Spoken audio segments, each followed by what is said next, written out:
Blog Talk Radio.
Hey, good evening. Welcome to another edition of the Batchelor News radio show. We thank you for joining us wherever you are.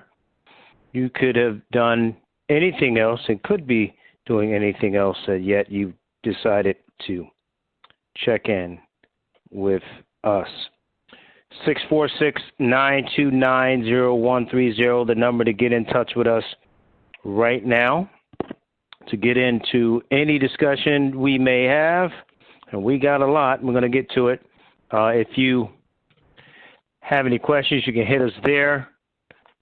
And, of course, you always can reach out to us by email at labatchelor40@gmail.com, or certainly you can hit us up at Pad Nation on Facebook. We're live on Facebook now. And or LA Batchelor as well. Twitter, Pad Nation too. Want to bring in my first guest. He is a licensed relationship therapist.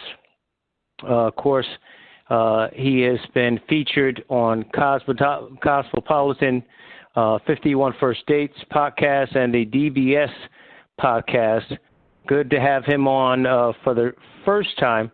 He is Trey H. Hennis. And Trey, listen, I appreciate you. You said don't call you doctor, so I may call you Dr. Trey just to play on it a little bit. But nevertheless, we appreciate you coming on this evening, sir.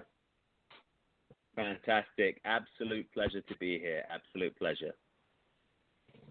So I wanted to bring you on. We're doing a series, and we can't get it all in one show, about black love in terms of two people, a spouse, male, female, otherwise, and certainly love of self, which could hinder a lot of relationships, I would think, in your profession you see.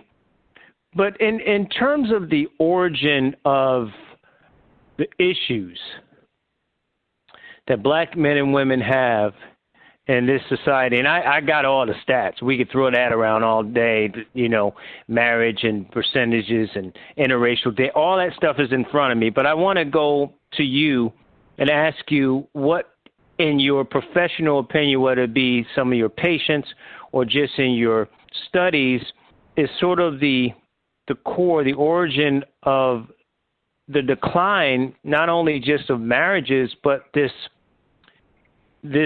relationship we call between black men and black women?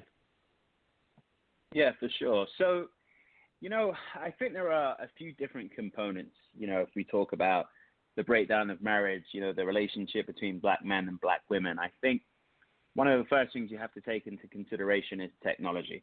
The age of information has essentially changed dating, marriage, the ideologies of marriage, the paradigms of long-term commitment and monogamy. It's just completely changed the game. In addition to that, the Western world, every year we become more progressive with the paradigms of what monogamy means. We've seen the rise of polyamory, and that is when you and your partner decide to be in relationships with other people while still being in relationships with each other.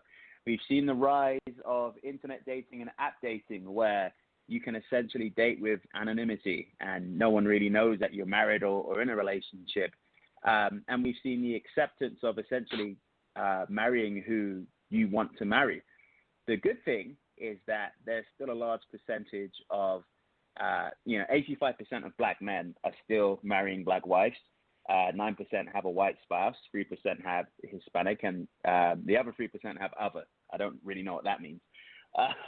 But essentially, technology is slowly tearing apart, institutionalized monogamy and marriage that we've seen for decades and centuries.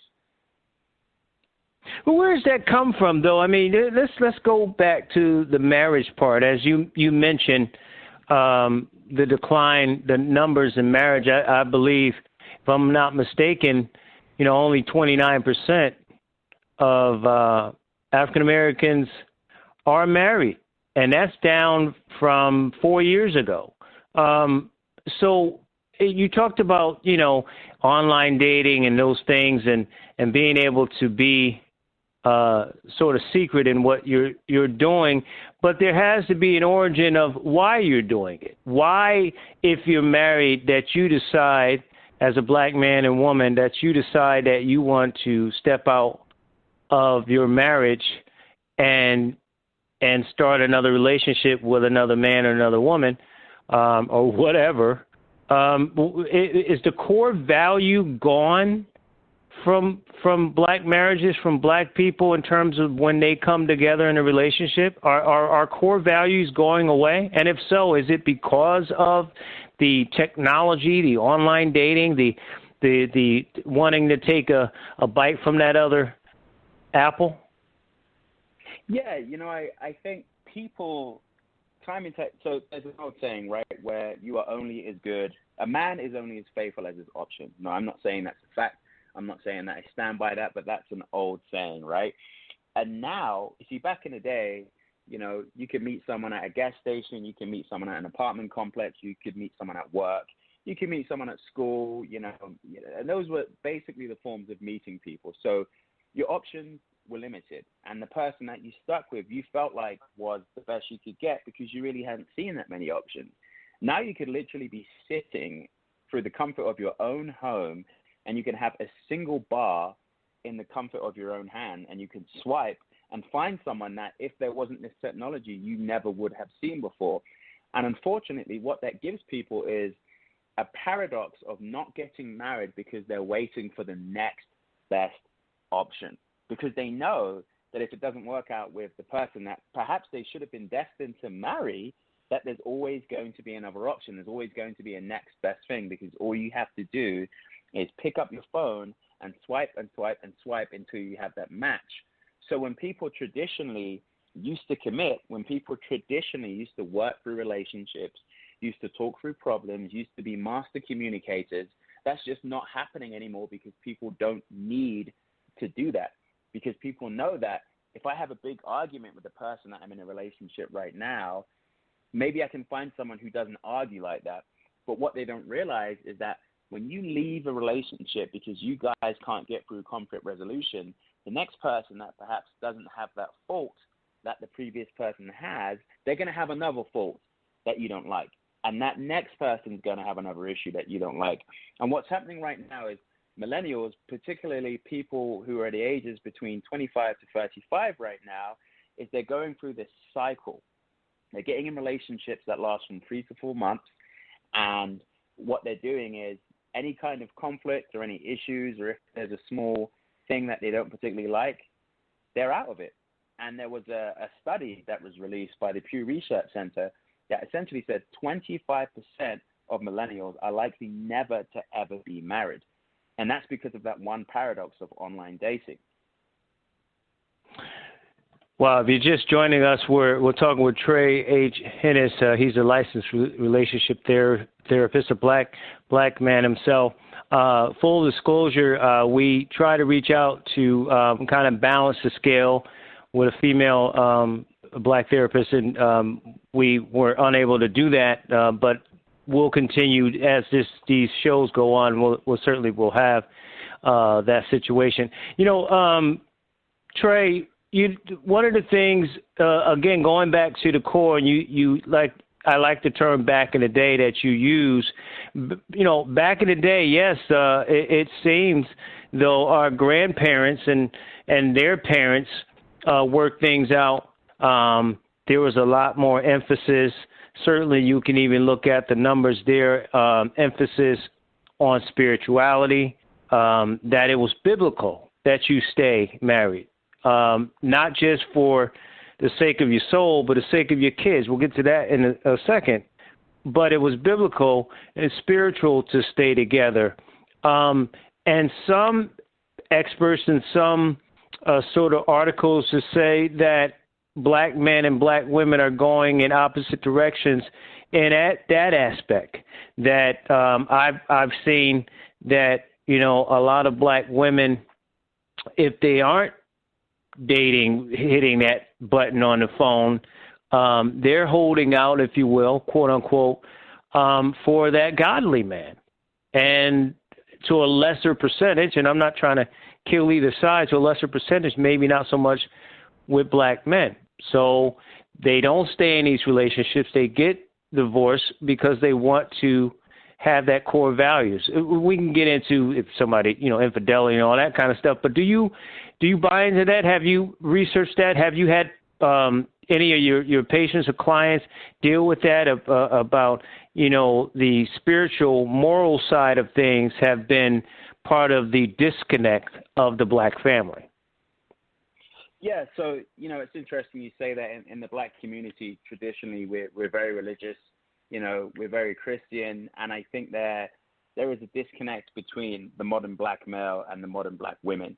You know, right now we're living in an age where, you know, black women are, and I don't want to generalize, but in the kind of couples that I've spoken to, the single people that I've spoken to for relationship advice, you know, oftentimes the black women that, you know, they're coming to me saying that a lot of men they're dating aren't necessarily God-fearing. Some of them don't even believe in God. And again, I'm not saying that's all of them, but that right. seems to be the big disconnect right there. In addition to that, what we're seeing is that we are kind of in a weird world right now where we want to be progressive, we want to talk about equality and stuff like that. But, you know, a lot of people want it both ways. And by that, I mean, they want to have a traditional role. They want to have a traditional marriage where the man is leading the way, the man is paying the majority of the bills, you know, the man is the patriarch of the house.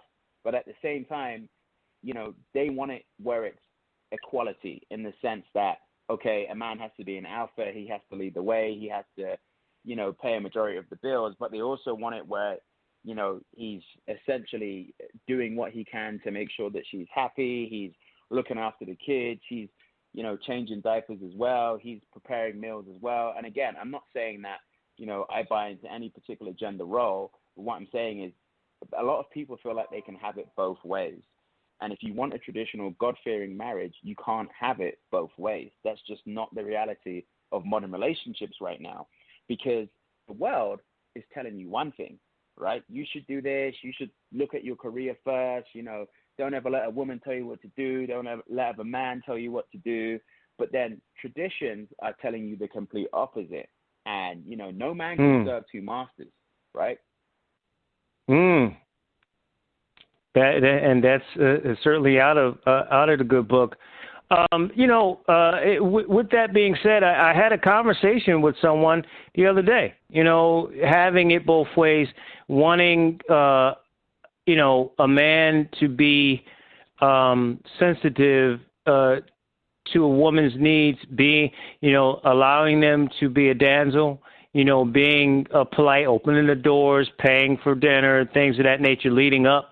If you're dating, leading up to long-term and a marriage, which could be two different things, and some women sort of buck about that. So how do you merge the two? I mean, is there any possibility of the understanding there? Because some people think that if two sides are sort of have these traditions and even, I would say, preconceived notions, then you lose out. You might have missed the greatest man you would have been your partner, or the greatest woman that would have been your wife forever, because of the mixture. And I guess what I'm saying is that are the people going to listen to what society says and let that be the way they lead their relationships, or are they going to go to traditional marriage and relationships? Exactly. So, I mean, and we always refer to this, right? Back in the day, the general consensus was, if there's a man who's, making a bulk of the money and, the woman is at home looking after the kids, the role was always, the man would make the money, put food on the table, take care of the family, and that was his role, right? And then the woman's role was, hey, I'll take care of the kids, you know what I mean? Like, I'll take care of the house, blah, blah, blah, blah, blah. And I'm not saying, again, I want to be clear, I'm not saying that this is, anything that I stand by. I stand by an individual approach between you and your spouse, but I'm going to get into that in a second. But what we're seeing now is that, the trade-offs that people want aren't matching, and they don't usually discuss it until they're a couple of dates in. Sometimes they're even in a relationship. So both parties, men want it where, and I wouldn't say all men, but some men want it where, they can be their provider and they can take care of their woman, and, they want something in return, but they're not getting it. And then some women, they feel to themselves, okay, well, so long as you take care of me, I'll take care of you. And a lot of men aren't taking care of them because they feel like, okay, well, if you want equality, then you're going to pay for your half. You're going to pay for your meal. Do you know what I mean? Like, if you truly want equality, then, you can't have it both ways. I'm not going to take care of you if you want to be, if you want to have that sense of equality in the relationship. And what I think needs to happen, and this has worked for me, is, the first couple of dates, you two just have an honest conversation. You look at your woman in the eye and say, hey, what do you think is good for you in a relationship? What works for you? And as a man, you say, hey, this is what works for me in a relationship. I'll give an example, okay? For me, I believe in equality and all that stuff. And I think that, relationships should really be what you two decide. But I also like a woman who embraces the feminine. I don't really I'm not attracted to masculine women, right? That's a preference that I have. I'm always going to, let the person that I'm trying to be in a relationship know, right? So she and I know that we're on the same page. And if you're a woman, you should say, hey, I'm looking for a God-fearing man. I'm looking for a masculine man. I'm looking for an alpha man. And you be very clear what you want, because that way there could be no disputation. There can't be a situation where the guy said, oh, well, I didn't know you wanted that, because you never communicated it from the get-go. Everything needs to happen from the first 3 dates in regards to communication. It's funny you brought that up, Dr. Trey, because when you have situations where people are dating, there is no, it seems, right, no real honesty. It's almost like I used to say years ago, when you're hungry, everything tastes good.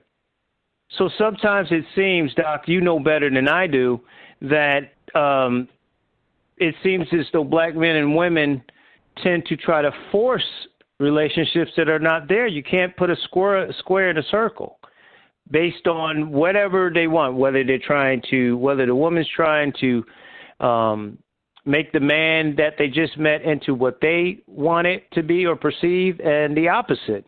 Like after a few dates, right, that is probably, sometimes after a conversation, that's probably not going to be a good mix. So what is the reason behind that? Is that insecurity? Is that, because people feel lonely? Why do they try to force relationships that are really not there? Especially now with, the civil rights movement that we're almost reigniting in regards to talking about, Black Lives Matter and stuff like that. I think a lot of black men and black women feel like, look, we're going through an important movement right now, and I want to be with, a brother or a sister that's, going to help me raise kids so we can protect them and help them understand what it truly means to be black and proud, right? But, it's very steeper among blacks right now. I remember reading an article. It said that in the 1960s, 74% of whites were married, and that rate dropped to 56% in 2008. And when I think about that, that's a huge, huge drop. But what's interesting is that in comparison to blacks, in 1960, 61% of blacks were married. Okay, in 2008, it's only 32%. Black people are getting divorced more often and remarry less frequently than Caucasian people right now, which is nuts when you think about it. And this is something that, whenever I try and counsel a couple, I let them know how imperative it is that they survive in this modern dating world and relationship world and marriage world right now, because, things are slowly falling apart, and we need to stick together if we're going to be in a situation where we can progress as a people. Doc, and I got a question that came in, and I want to remind people that you can get online and ask questions at 646-929-0130. You can also hit us up in the chat room online if you're listening online. You can hit us up with your questions and comments in the chat room as well. Email us, labachelor40@gmail.com, and hit us up on Facebook at Pad Nation or Twitter at Pad Nation too if you have a question. So there's all kinds of ways to get to Dr. Trey and then ask some questions. Doc, when you mention all of that, and it goes to I asked about what are the reasons why they do what they do in terms of trying to force relationships. One of the stats, and one of the things that I think black people don't really realize is that, and it goes back to the Moynihan letters back, in 1962, that if we already know, it's Captain Obvious is, statistically, kids grow up better when there's a mother and father in the household, married. They don't really go into just living together, but mother and father there in the household. They do generally better in all phases of their life for the most part. And if that doesn't happen, the numbers go down. Single moms, no men in the household. We get into incarceration and why they're not there and things of that nature. But the kids get affected. So it's what's worse for children, at least, two parents that stay together knowing they should not be together. They probably shouldn't even gotten together in the first place for the sake of the kids. And then, kids are smart. They see things, they know things, and they absorb things. So they see the tension, if there's tension there. Or parents that get divorced, and those kids have to deal with, the separation. You're staying with mom sometimes, you're staying with dad sometimes. Maybe dad's not there all the time. Maybe mom gave up her right, whatever the case may be. What's worse? I mean, because ultimately, the breakdown of the family has affected the kids, and kids learn, from those surroundings and those adults that are around them, good or bad. I concur with you fully. I think it's definitely difficult because there is that stigma of, having the paradigm of single moms because, black men, we still have a significantly higher incarceration rate, right? And that leaves, a lot of boys or girls motherless, fatherless, and it's difficult for them to kind of want to get married because that's not necessarily something that they grew up with. And when I say this, this isn't me necessarily victim shaming or anything like that, but you could imagine that, in the 70s and 60s when there weren't any video cameras to film the atrocities that some police officers had done, or, when Bill Clinton, had that act where even if you had some weed, essentially you could be locked up for 5 to 6 years, right? There's generations that are still trying to recover from that.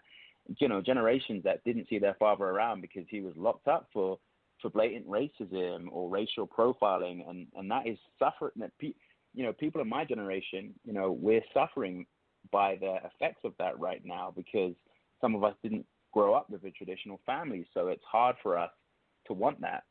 I also think when you talk about characteristics and situations why black men and black women are getting married less, I think expectations are very, very high for both parties, but I want to focus specifically on women's preferences. Black men, a lot of them, and the black men that I've spoken to have felt like they have an increasing amount of pressure and that they fall very short of a woman's preference. For example, I had a guy I was talking to about 2 months ago who had recently broken up with his girlfriend, and he wanted me to help him find a date. He wanted me to get an online dating profile. So I did his online dating profile for him. I helped him with his bio. And he said to me, it's kind of crazy out there. Women want you to have, an amazing body, a six-figure job. They want you to be empathetic, but they want you to be alpha. They don't want you to be trying too hard, but they want you to be trying hard. They want to be taken out. They want someone to raise a family. They don't want you to have any kids. They don't want you to have any debt. They don't want you. And, the list goes on and on and on. And again, I'm not saying that this is just separate to black women, but I don't date, men, so I wouldn't really be able to talk from a woman's perspective. But, they have very, very high aspirations, which isn't a bad thing. But I'll give you an example, right? When black women were asked how important it is that they have a good husband or a partner to provide a good income, 2/3 of black women said that it was very, very important compared to 32% of white women. And then roughly 55% of black women said that it was very important for a husband or partner to be well educated compared to 28% of white women. So what that's saying is that a lot of black women are saying that, look, 55% of them, to be specific, are saying, look, you're not really going to get an opportunity if you're not highly educated, which I think is drastically unfair because not everyone is afforded the privilege of being highly educated. I think, some of the best employees have worked for me who have just had high school diplomas, and quite frankly, they've worked harder than most people who have university degrees. And that's a stigma that needs to die.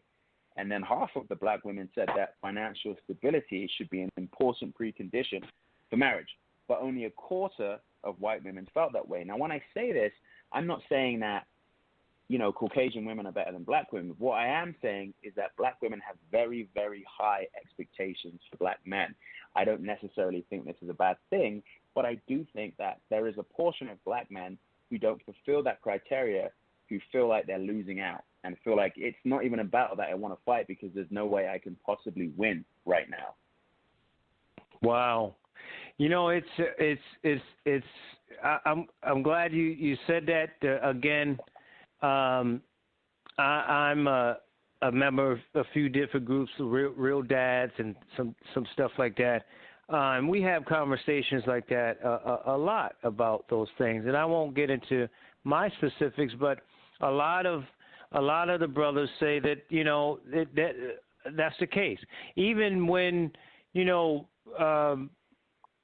prejudging, everybody tends to prejudge on some level. And some of the brothers have said to me, I just don't know what they want, black women want. If I'm dressed and clean cut, they think I'm soft. If I look like a thug, then I'm too thugged out. They don't want that. If I and I think the what you mentioned in regards to education, there are a lot of opportunities to get an education. I do think that some form of training, I would say, is important. But like you said, not everybody's going to get a degree.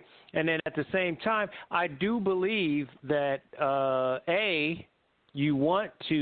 I would want someone to be bringing something to the table financially, working at least, right?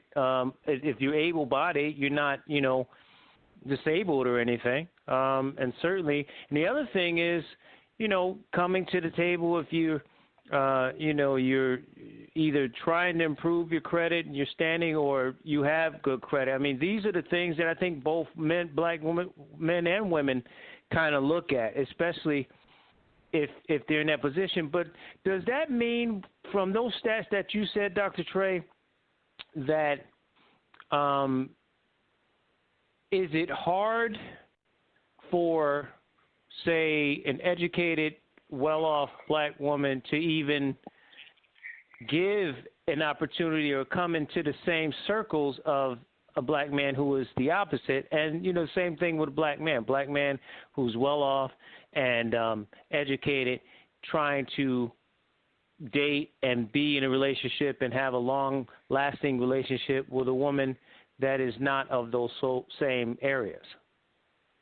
Well, I think you have to look at the expectations for both sexes, right?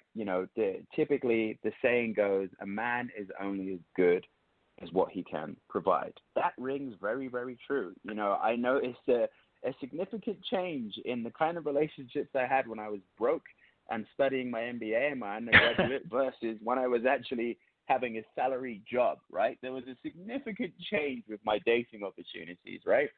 But that same mentality is not given to women. You will never hear anyone say a woman's value is only as good as what she can provide financially. For most men, a woman's value is how she can support him, right? How they can grow together. We're biologically wired to want and need certain things. Even though we're all about equality these days, we still can't ignore, what we're biologically required to want. Men have been the hunter and gatherer since the beginning of time, literally hunting bison as cavemen.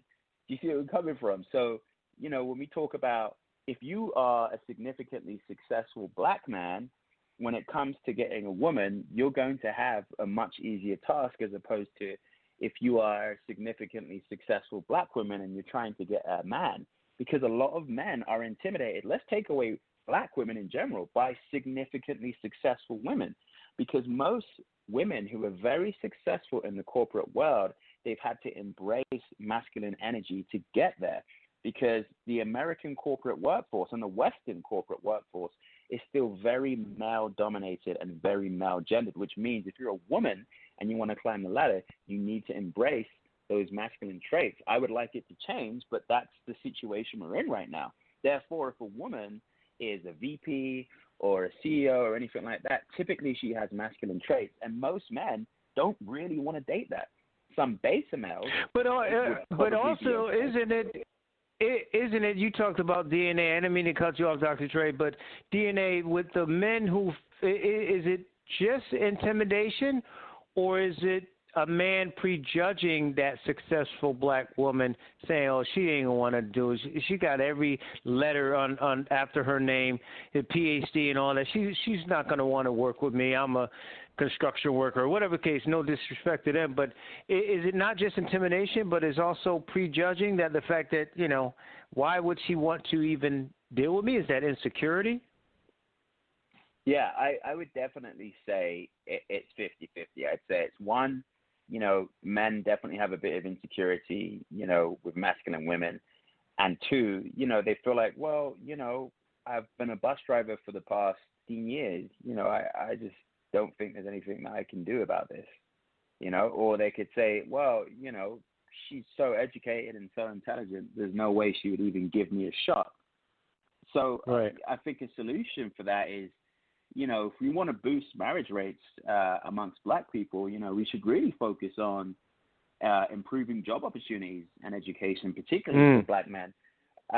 Black women are winning right now, and I'm for it, but they're winning significantly more than black men. I was reading an article, and according to the Bureau of Labor and Statistics, they were saying that 18.4% of black men were jobless compared to 9.6% of white men. Now, we're not going to get into, the historical atrocities of systematic racism, right? Because we know why we're here, fine. But at the same time, there are still significant racial disparities that persist.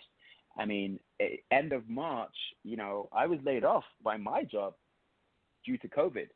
And it took me about 2.5 months to get back into work, whereas I had a Caucasian counterpart where it took him a month. Now, I'm not going to get into the specifics. It could have been, maybe he had better context and connections that I did than I did. But my point. We know what it is, Dr. Trey. We know what it is, Dr. Trey. But go ahead. We know. Come on. We know what it is. but what I'm saying is, we need to give black men more opportunities to thrive. We need to allow the patterns that we've seen before to be changed, and black women, they got to give us a shot. They got to realize that we're still struggling. We're still seen as a certain element in society, and we need to be accepting of all people regardless of education or financial status. Right. And, I will say this too, to your point about black women, some of the most educated over the last few decades, they're much more aggressive than men, black men, right? And we tend to want to grunt it out, historically, if you will. We'll work that 9 to 5. They want more. They're more tentative. They work as hard statistically, harder, as you mentioned. So there's those things. I want to get to a question that came in, and got a lot of people actually sending in questions. Kimberly said that she wants that traditional black man, that black husband that is, steeped in godly values. That's what she wants, and that was her question. You can address that, but just to add on to that, what about even if you want the godly values, but again, let's live in a real world. You're not going to get the perfect person. The last perfect person we know, walked on water and is supposed to be coming back if you believe in the book. But the thing is that if you can get 80% of what you want and deal with the 20% you don't get, the 80-20 rule, isn't that enough? And one would think that the godly principles would probably be built into that anyway. Yeah, and I want to touch on the first question, then I'm going to touch on the second one. So, if you want to find a godly man who you feel like embraces, the key attributes of, a man, right, in a relationship and marriage, then you need to go to the places where you can traditionally find them. And that's not going to be the club. That's not going to be the bar. Now, I'm not saying that, I'm sure there's a preacher that's gone to a good bar in his time, right? But I'm talking about those people that are in the same clubs every week, the same bars every week on a Saturday night. I very much doubt that the guy's going to be coming out of some club at 3 a.m. and making sure he can wake up at 8 a.m. to 9 p.m. to go to his Sunday service, right? So if you want to find a God-fearing man, you need to go to the places where God-fearing men are going to be. For example, look at your local chamber of black commerce, okay? Look at your local church gathering. Look at your reach out events. Look at events, charity events, where good black men are generally going to be. Because black men who don't care about that sort of stuff, they ain't going to be there. Ain't going to be no, if there's a black man who's not a God-fearing man, he's not going to be going to no reach out event. He's not going to be feeding the homeless. He's not going to be going to no march or protest.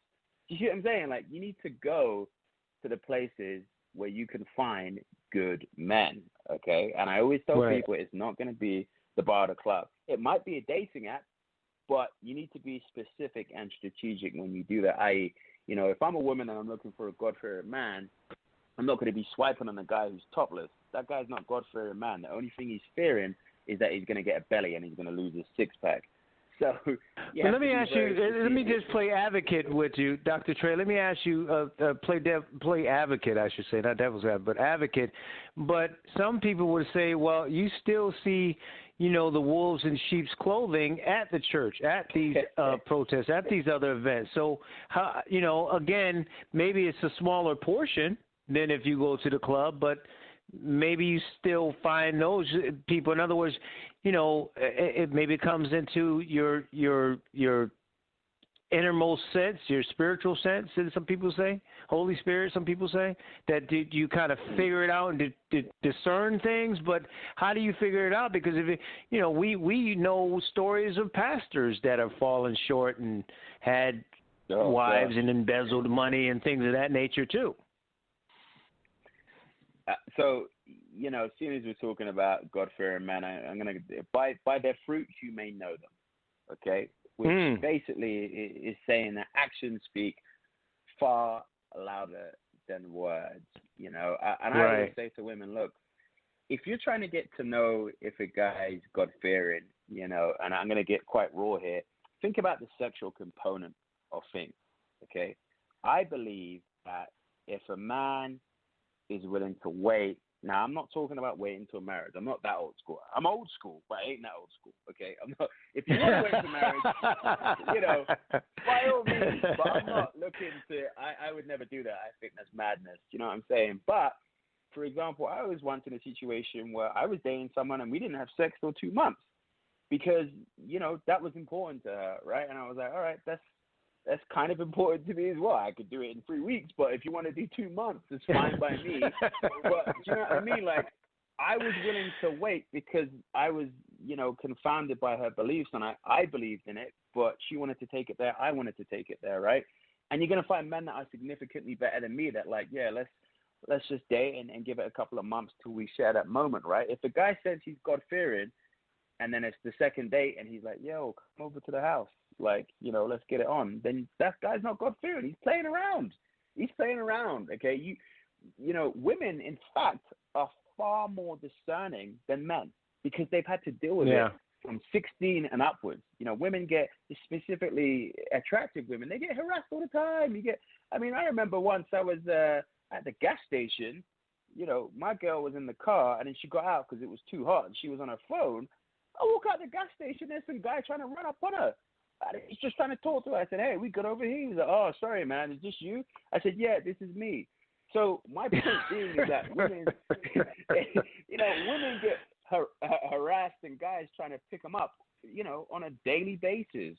So they know a good man that's in front of them. And if they don't, then they need to start looking back at the mistakes they've made with men before. I'll give you another example, okay, for me. So I know that if I'm texting someone and, she's not that good at texting, she responds the next day, that's typically not a good sign. She's just going to waste my time. She's dealing with other guys. She's not that interested. I know that by historical data throughout my relationship life. If you're a woman, you know there's certain things that you have done in your past and the result hasn't ended in your favor, stop doing that thing in the past. The definition of insanity is doing the same thing over and over again. That's real talk, and I like what you said. The guy was hollering at your girl. That was funny. We're men. The wind blows and we get excited. Let's be real about that. Really. That's really we are. But it's important though too, just to look at the other side, because what about the men who? Let me backtrack, Dr. Trey. I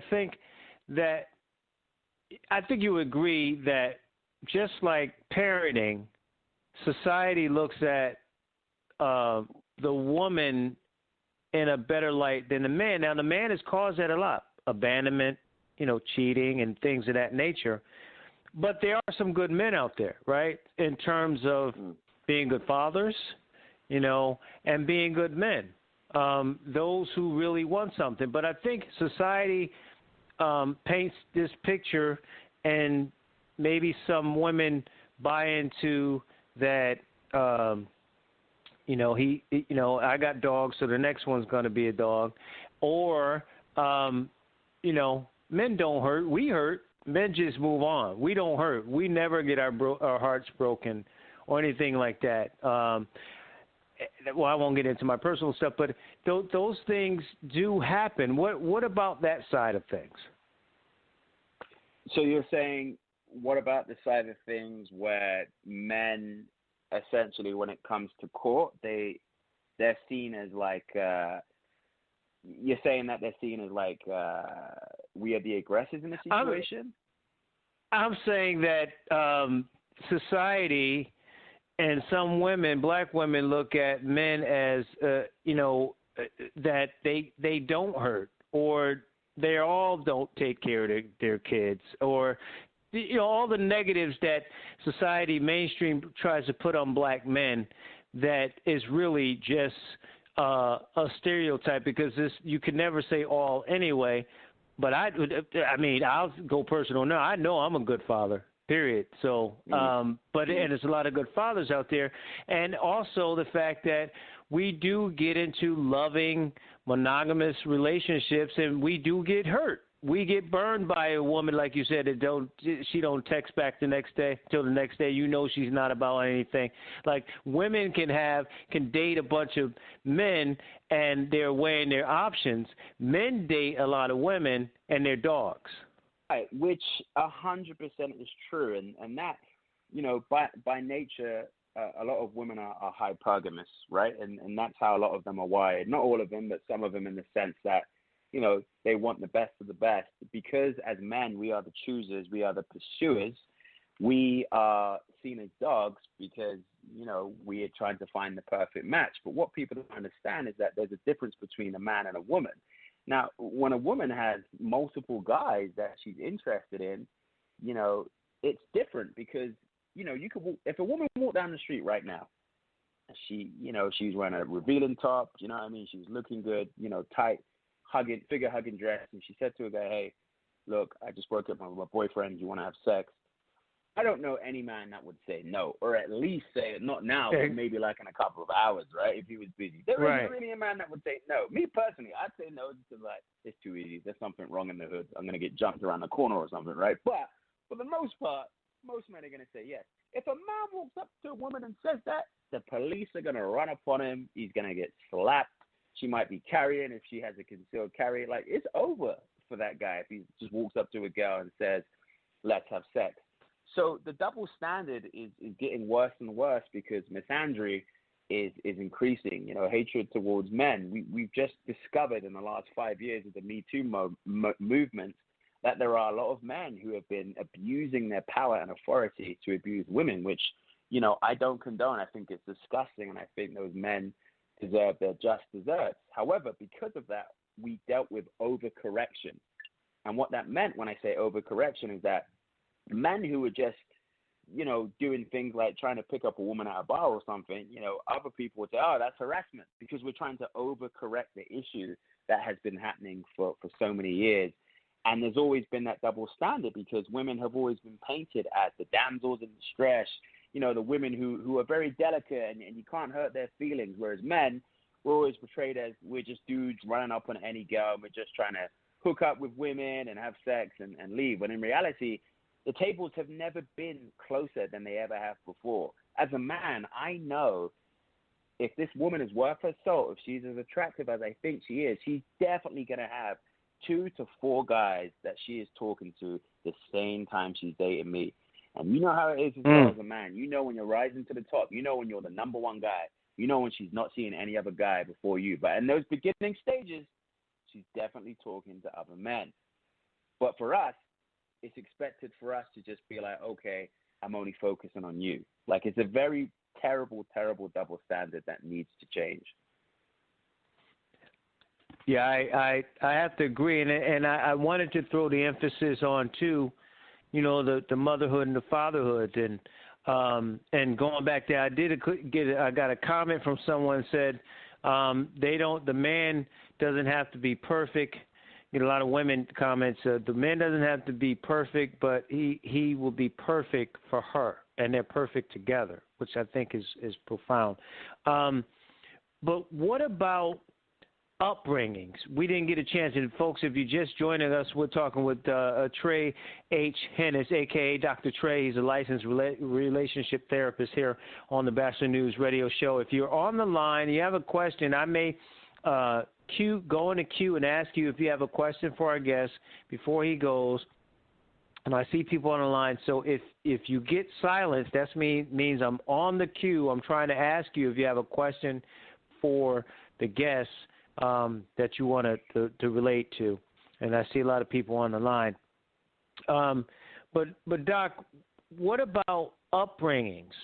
Because let's say whether you're married or not, we already talked about the statistics there with black women and black men, and maybe next week we get you on. We'll talk about interracial, which is a whole different thing that probably get people riled up. But if you're whether, let's just say hypothetically, you're a black woman and you grew up with two parents, and you're a black man and you grew up with one parent or no parents, and you're trying to connect, and there's some different experiences there. Naughty by Nature said, if you've never been to the ghetto, stay the bleep out of the ghetto. If you never had those experiences, then sometimes it's hard to relate. But but you know what right and wrong is. So what about those upbringings? If they have different upbringings, my sister raised me. God love her. Her birthday, big shout out to her birthday coming up Sunday. But my mother died when I was 11. My father wasn't around. I think I turned out okay. So I'm even in a different category. But what about those who had two parents as opposed to one parent, or foster care, or no parents? When they try to come together, does that play a part into it, the upbringing? Yeah, so, upbringing is huge. It's very, very huge. I remember where I was in a situation where I dated a woman who was incredibly affluent. Her dad was literally a millionaire. I think he was worth like $20 million or something like that. I looked him up online and I got a little bit intimidated. But it was just, that was a source of contention where we didn't even think it would be, because for a lot of issues that I was going through, she just couldn't understand. I remember I had just graduated from my MBA and I was struggling to find work, and she was just like, you'll find something, like it's not that big of a deal. I was like, it is that big of a deal. Like I literally paid for this out of my own pocket. Like, your parents paid for your school. They didn't pay for mine, right? And that was just one of the very different arguments that we had, because she had different mentalities on money and how money should be used and how disposable money was. So your upbringing, how you've been raised is just critical. I think what we're failing to understand with, Black love right now is that it's changed. You see, back in the day, if you were in the 60s or 70s, for the most part, you two would probably have the same sort of family with financial status, right? I want to say. But now we're living in a completely different generation, whereas a black man or black woman, you could come from a well-to-do mom and dad who was making $100,000 plus per year, and then he or she could run up on someone where they're dating someone who just had one dad or one mom. That they weren't broke, but they were working class. They rarely saw their parents because they were always working overtime. They scrimped and saved to go to college. Maybe they just got like a diploma, and these two are meeting, and they think it should work out because we're both black. But in reality, values and how you brought up are everything.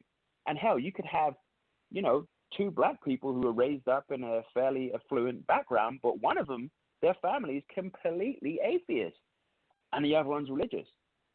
It doesn't mean black love's going to survive that. It could, but it just takes extra work. So we're dealing with so many different ends of the spectrum when it comes to black love right now, that you have to remember with any relationship, one of the key things that's always going to hold you together is respect and values. If you don't share the same values, you're going to lose respect. And if you don't have respect, you're never going to have love, period. Amen to that. And to your point, Dr. Trey, upbringings, especially when it comes to affluent or even middle class to poor. We grew up in the projects. We weren't gangster, but we were poor. So I've experienced the gun to my head by somebody trying to rob me or a cop in this climate, police shootings and things of that nature. So I am going to be absolutely engaged in protesting and for social injustices and equality and those things. And, black women may have never experienced that. Maybe never experienced that. So, she grew up and all her friends it was a rainbow, and she never heard the N word. She never had to go through those things. So when we come together, then there's some differences. And then I'm the militant black guy, and they can't relate. So even with that, I would think not just the upbringing of the values, Doc, but the environment, what you believe, what you've experienced, what you understand. We didn't trust the police. That might have been something different for somebody else. So speak to that real quick. I mean, even with the upbringings of the neighborhoods, if you can't connect there, then it is going to have to take some respect, some trust, and some understanding. Yeah, so, I completely concur with you. Even though I'm from London, what people don't realize is that there are some ghettos of London, so to speak. And, despite that, though, when I first came to America, the second person I ever started dating, she was African American, and she was talking and she dropped the N word a few times, and I was like, oh, okay, that's a bit commonplace over here, huh? Right, and then we kind of got into a discussion. I said, you can't be hating on your own people, and she was like, well, no, that's just how we refer to each other. I'm like, well, that's disgusting. How could you call him that? That's racist, right? And right. She explained to me the reason why it happens here is because we're owning the word. We're taking it back. It's ours now. People try to use it as a racial, jab at us, but now we're taking it back. That's why we refer to each other that way. And I was like, oh, okay, right? And that whole thing was resolved, but not other black couples. It's not that easy, right? Because sometimes, and this has happened to me a few times, I once dated a black lady who was adopted by a Caucasian family. And me and her, we broke up because it was around, I think it was 2014, Tamir Rice, right? The 14-year-old kid, smoked by the police. Rest in peace, Tamir Rice. And she just said, well, yeah, all lives matter, and if he wasn't there in the first place, if he wasn't waving around a toy gun, then they would never have done that in the first place. And I'm like, I cannot believe that you're saying this. I cannot believe that you're saying this, right? And you have some people that are like that, and I'm not going to get into any words of what I would call that person, but, it doesn't always work because you have different values. Values matter for everything. How you're raised always matters. Right. I had one final one that someone said that I just want to make sure I got the quote correctly, that said that you can only appreciate something more as when you do the work yourself. Gives you a sense of pride.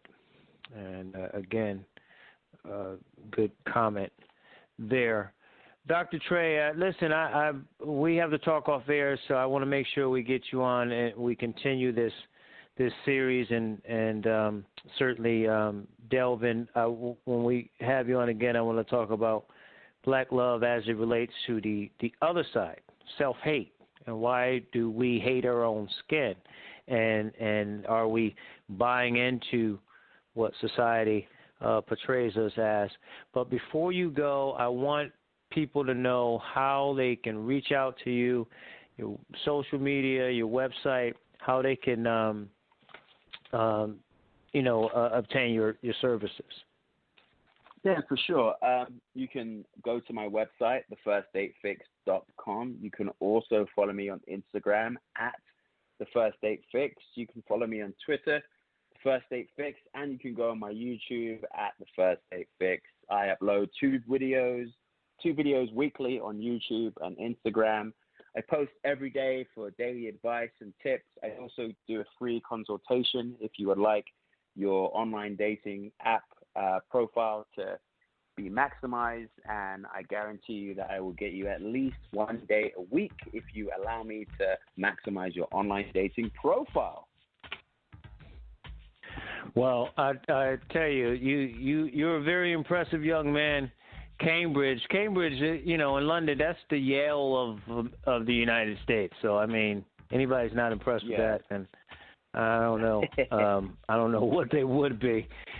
Dr. Trey, I'm gonna hit you up off air. Thank you so much. God bless. Be safe, and I'll talk with you next week, sir. All right. God bless, brother. Bye-bye. Thanks, man.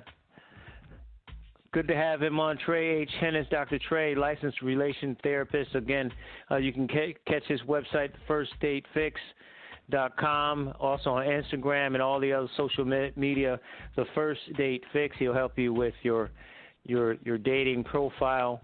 But got to get this right. There's a lot of misconceptions, prejudging, a lot of hard feelings, a lot of historical differences as it relates to black men and women. I'm going to take a break and come back and get to our next guest. You don't want to miss. Continue to listen, 646-929-0130, the number to get in touch with us. We're live on Facebook as well. We're going to be giving away a book in just a few, so you want to get on the line at 646-929-0130. Pad Nation on Facebook, Pad Nation 2, the number 2 on Twitter. It is the Batchelor News Radio Show. Stay tuned.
Greetings and great day, everyone. I am Elder Janelle Strickland, host of the Life Cafe radio broadcast from Maximizing Life Family Worship Center. I invite you to tune in every Saturday from 5 to 6 p.m. Tune in, maximize your life with the Word of God, and be blessed. Only on the Batchelor News Radio Network.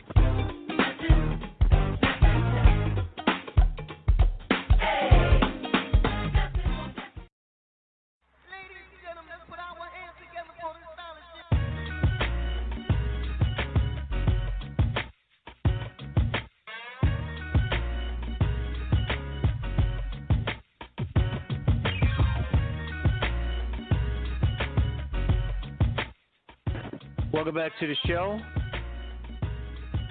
Thanks to Dr. Trey H. Ennis, licensed relationship therapist here on the show. We continue our conversations as it relates to black love and black love of ourselves and black love of ourselves in terms of taking care of ourselves, whether it be our wellness and our mental health. Our next guest is the owner of Holistic Living Consulting, LLC. She's also an author. She's going to give away a book this evening.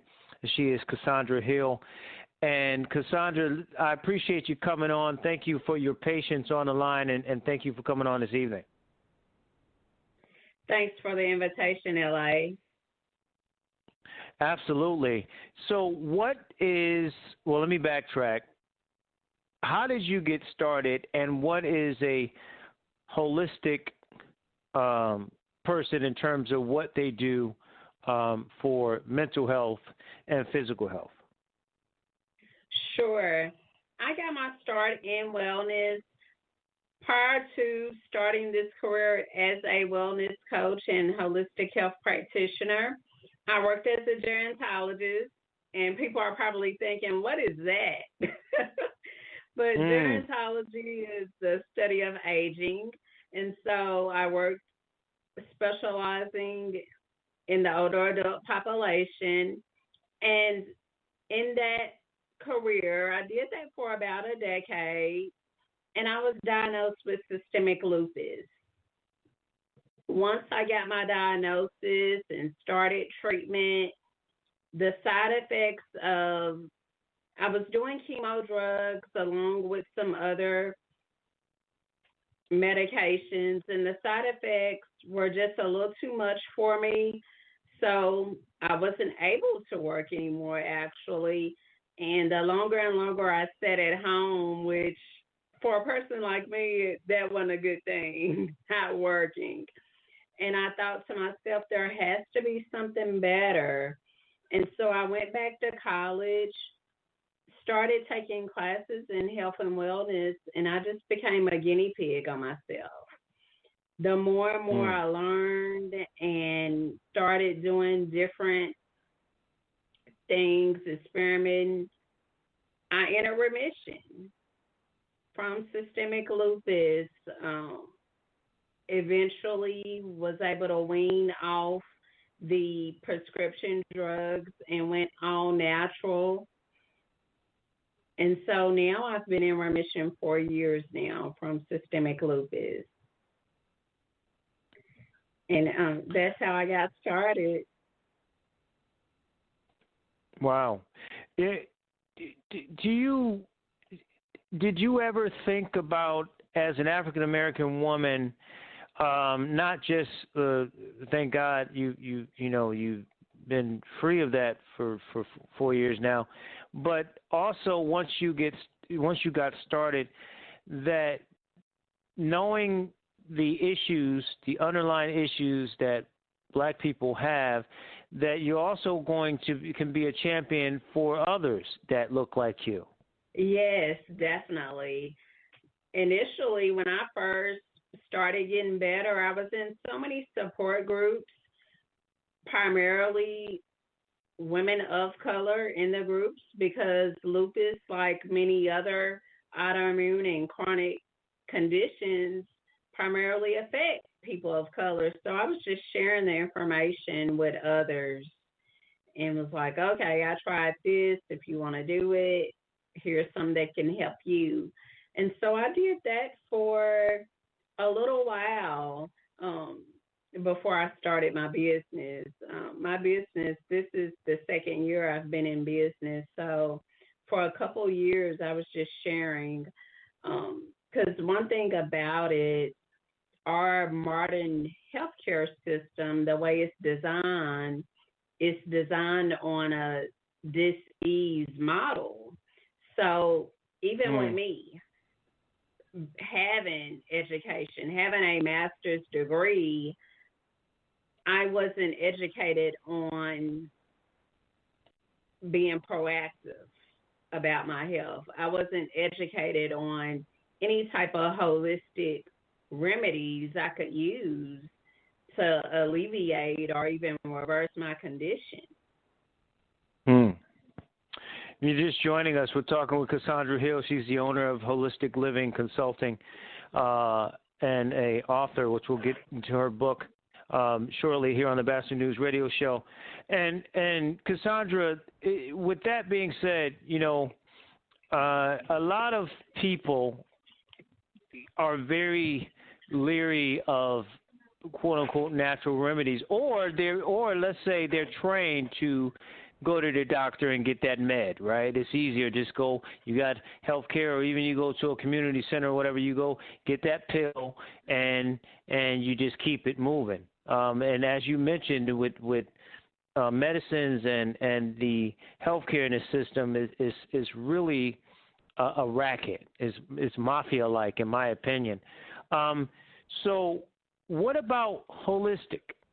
Because we see people on TV selling, I won't get into people's names, selling, spring water that's going to heal you and bring all these spiritual things to you or whatever. So what type of resistance have you faced, if any, and what is holistic remedies specifically? I have been challenged with people not believing that natural works, that holistic works. But what I attempt to do is have people to think outside the box. Because if you turn on the television, I guarantee you, if you watch 1 hour of television, you'll hear a commercial. Have you and your loved one taken fill in a blank, whatever drug? And you could have something as simple as reflux disease. And one of the side effects of a very popular medication for that is death. So we trust blindly things that could potentially kill us. One thing that holistic will not do, you can Google, you can do all the research in the world, but there is not a herb, there is not a plant, there is not an essential oil that will kill you. Unless you have an allergy to maybe like a food, because food is medicine. But natural doesn't come with those serious side effects. They come with little to no side effects because it's things from nature, it's things from the earth. So you really have nothing to lose. That's what I tell anyone. So is holistic natural, and it sort of incorporates everything under the sun in terms of if you have a ailment or illness, you can treat it naturally through plants and natural things. In other words, some people for glaucoma, use marijuana. So is holism that system of just whatever illness you have, you look at the remedies based on your expertise to help yourself? Yes. And basically that's what I do as a wellness coach, because developing wellness, that can occur within any person, no matter where you are with your health, you can have a level of wellness. And so what I do with people, offer virtual wellness coaching sessions, and we figure out those challenges that you have that's blocking you from having physical and emotional wellness, and you get a customized wellness plan tailored to your needs, something you could use and walk out your wellness journey. If you're just joining us, 646-929-0130. If you have questions or comments, hit us up there on Pad Nation, Pad Nation 2 on Twitter, LABachelor40@gmail.com. See some people on the line. We're going to go to check on those things. Cassandra, what about, you mentioned the mental side. Physical, we'll go back to some of these underlying illnesses that we have as black people, diabetes and things of that nature. But what about the mental, especially in this climate? The protesting, seeing the George Floyds that we've quite frankly seen for a long time in our lives, but seeing that, and now this climate of people being staying at home with the COVID-19, another issue we'll get to before we get out of here. what natural remedies can help with mental stress, anxieties, things of that nature? People, trying to deal with their kids home all the time. You usually send them to school. You ain't got to deal with it all the time. Now you got to deal just general stress because of COVID-19 and the climate that we're in. We are definitely in a time that's very stressful. As you mentioned, with the police brutalities, they're not new.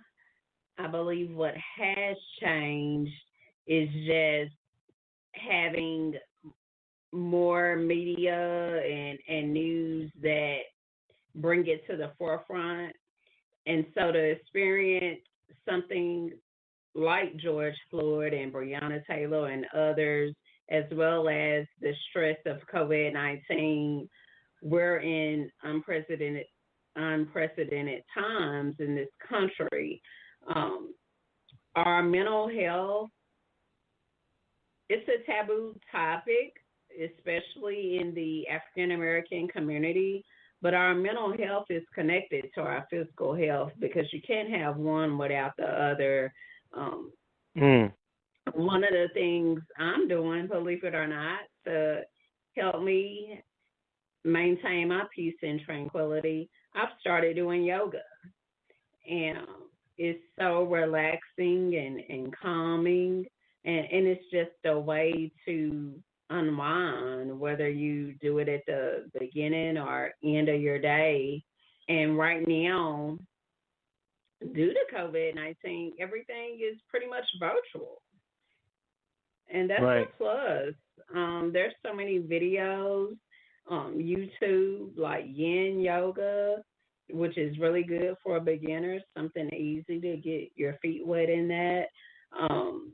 One thing I love doing, I love using my essential oil.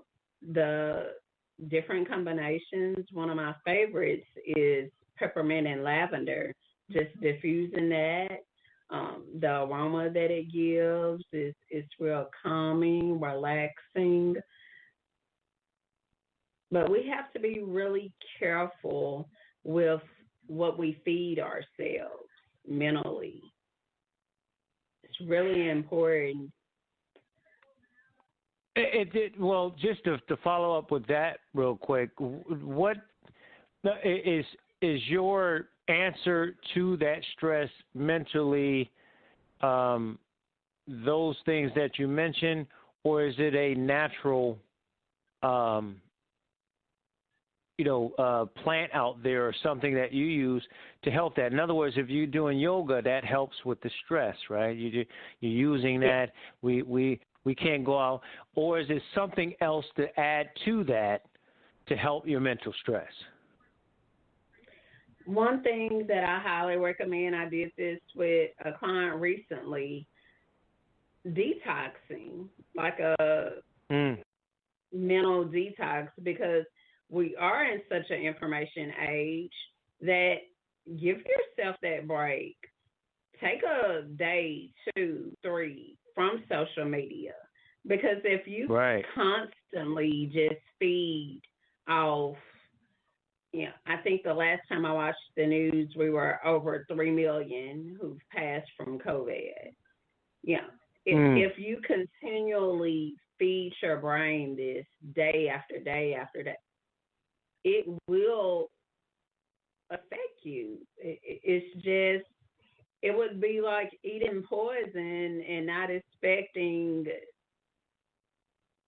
to have no effects from it. So sometimes we have to give ourselves that break as well.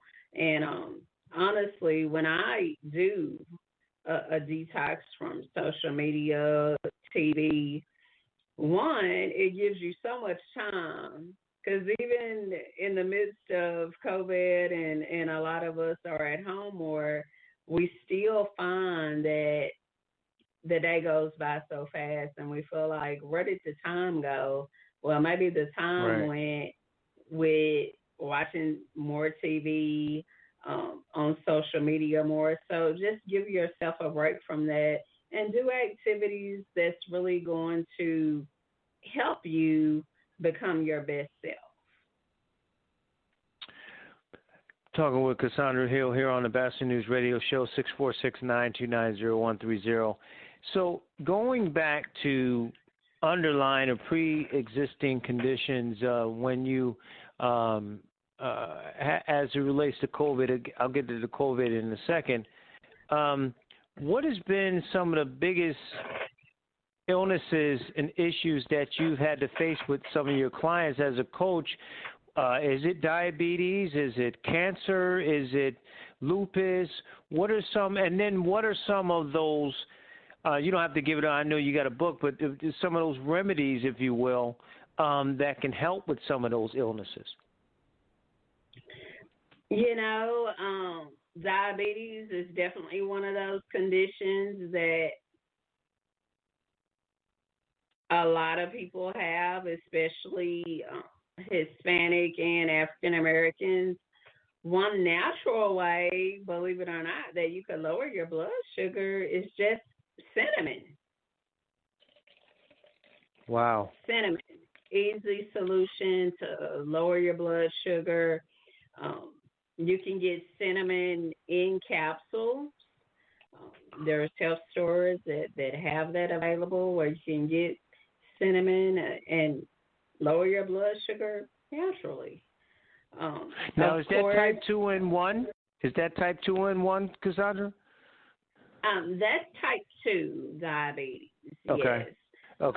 Okay. Yes.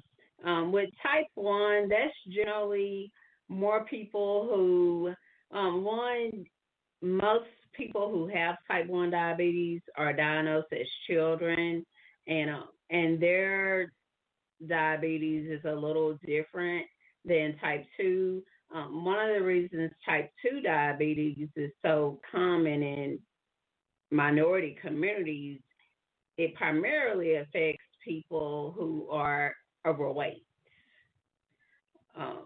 Overweight, having the girth there in your stomach puts you at increased risk as well. And then family history does play a part in it as well. Right. I do want to stress lupus, and it's just well, I don't believe in coincidence, but I'm glad you mentioned that, and I'm glad. I'm certainly happy that you've been overcoming that. But I've known quite a few people that have had lupus. What makes that so difficult to detect, if you will? And is it hard holistically, I guess not with you, but holistically to fight it, especially if you have, you know how we are. Black men and women is like, especially the men. First, the men, we don't really want to go get ourselves checked out. And then the women tend to, or just in general as black people, we tend to want to lean on the side of modern medicine rather than those natural remedies. That is so true. Lupus is definitely difficult to diagnose. I can tell you, I started having symptoms in college. And so we're talking about early 2000s. However, I was diagnosed with something not lupus, one even close.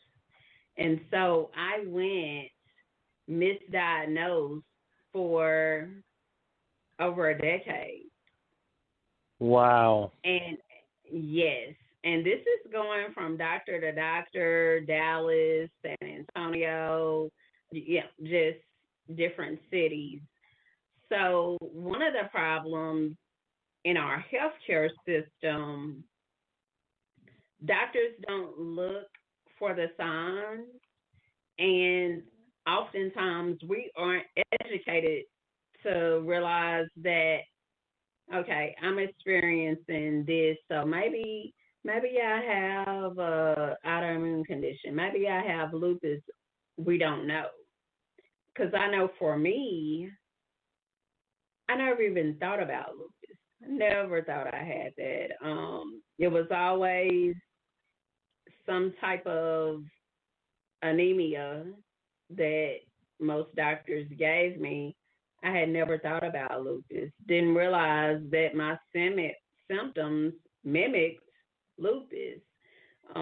So for most of us, when we do get diagnosed, it's been such a long period from having initial symptoms to actually receiving the diagnosis that once we get that diagnosis from the doctor, a lot of people just feel comfortable with going with whatever plan that doctor gives.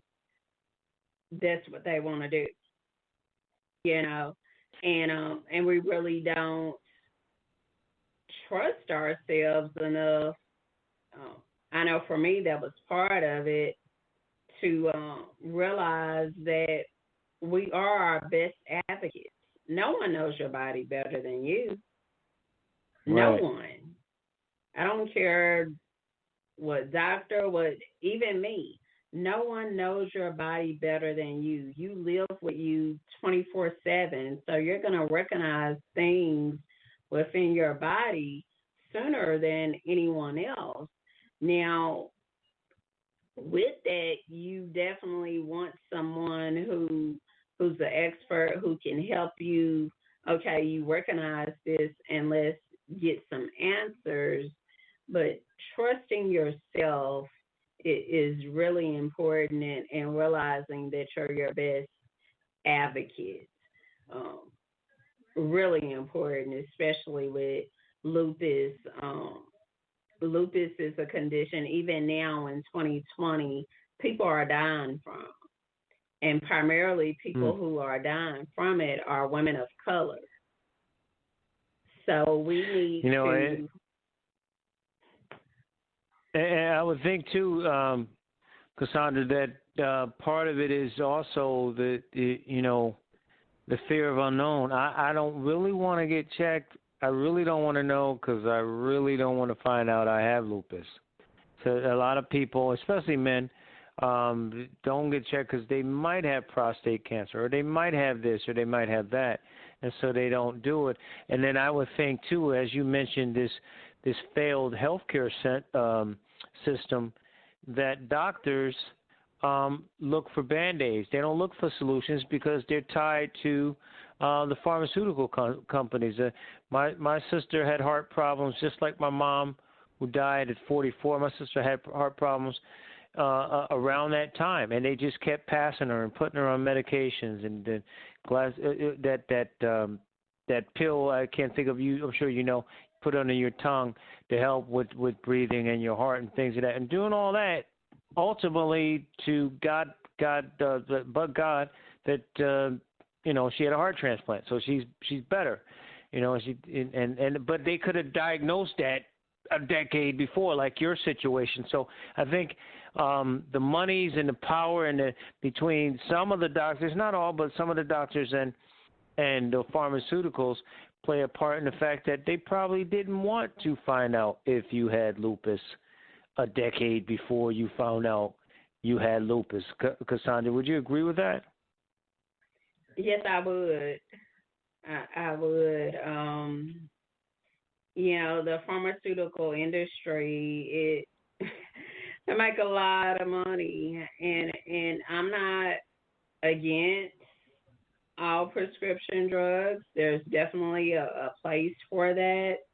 However, if you're taking a pill for lupus or diabetes, and you're taking this pill day after day, week after week, months, years, and you're not getting better, you're getting worse, and your doctor isn't offering solutions, something is wrong.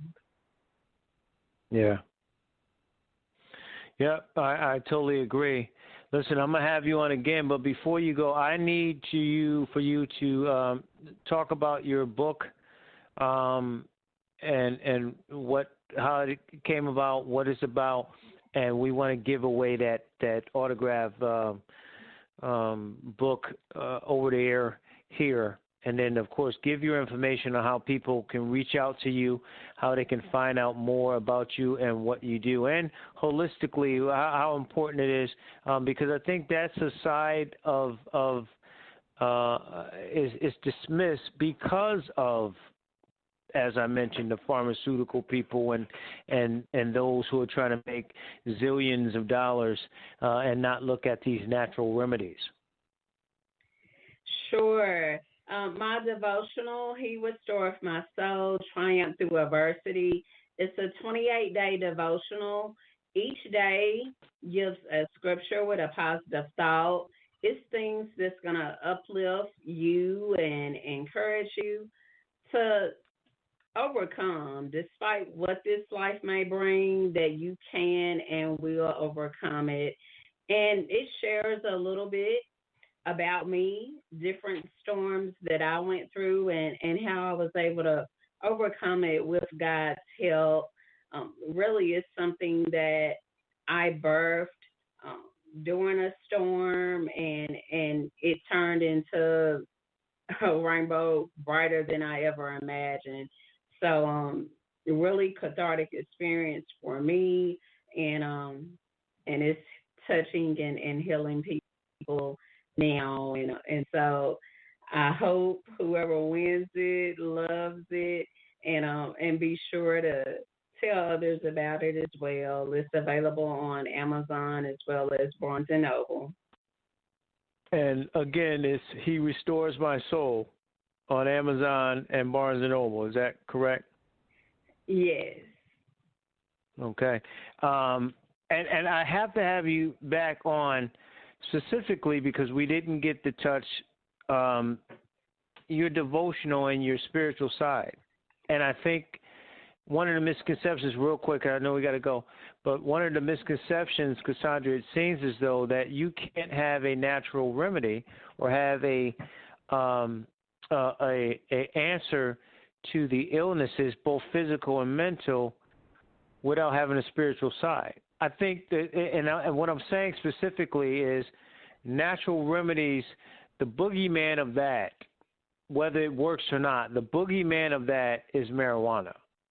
So mainstream in society, and I'm not saying yes or no, it's marijuana, but my point is that when people hear natural remedy, they think marijuana. And when they think marijuana, then they think bad and people are bad and incarceration and everything. And they're not looking at the medicinal part of that part of it. So I think it's important, Cassandra, that you bring that out. That this natural remedy, this holistic way of living and thinking, is spiritual.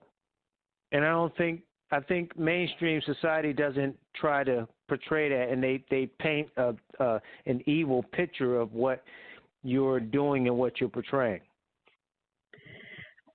Unfortunately, yes. But, when we think about wellness, it's not just eating fruits and veggies all day. That's right. One part of it. Another part of it is taking care of your body, like I mentioned, mentally, what you're putting into your mind. And then it's also spiritual. Those three are so interconnected. And when we think about God, He wants us to be our best self. He created us. And so He wants us to manifest His wills. And so it just makes good sense that would include taking care of this temple that we have. Right. And that's certainly biblical. If you are a person who believes in that word, the body is a temple. That's all in the word. Cassandra, listen, I appreciate your time. God bless. Be safe. We didn't even get into COVID. We'll get into COVID as well the next time we have you on, and all of that. I won't get into all the questions and comments on that, but thank you for your time. Keep doing what you're doing. God bless, and you enjoy the rest of your day, okay? Thanks for the invitation. Thanks for all the listeners for tuning in. Be sure to follow me, CassandraRhill.com, my website, CassandraRhill.com. For those who interested, once you go to that website, you're going to receive a free recipe ebook just for signing up to join our community. Thank you so much. Thanks. Cassandra Hill, of course, she is the owner of Holistic Living Consulting, LLC. She's also the author of the devotional, He Restores My Soul. It's a 28 devotional that's on Amazon and Barnes & Noble. 28 days to uplift your spirits. So it's just not about the remedies. It's certainly about the spiritual side, and she does coach the physical and the mental. And again, if a healthy body is a healthy mind, and vice versa. So I do appreciate her. We're going to give her devotional away, and so the fifth person who dials in, and I can see the calls, we will give that away, and we'll make sure that we'll put you in touch with Cassandra as well. So caller 5, this is old school. Caller 5 will win that devotional. He Restores My Soul. 646-929-0130. 646-929-0130. Keep in mind, at the top of the hour, wherever you are, West Coast, East Coast, anywhere, top of the hour, you lose the live feed. So you have to dial in anyway, but I'll be screening the calls, and we'll be giving that away and announce the winner as well. Coming up, we will talk with my good friend Carl Lou Williams. HBCU has got a lot of different turns here, both the MEAC and sort of the negative, some people say, and some positive things. We'll talk with that. We'll talk with him about that. Luke Williams, the owner of the Black College Sports Page, right here on the Batchelor News Radio Show. Stay tuned.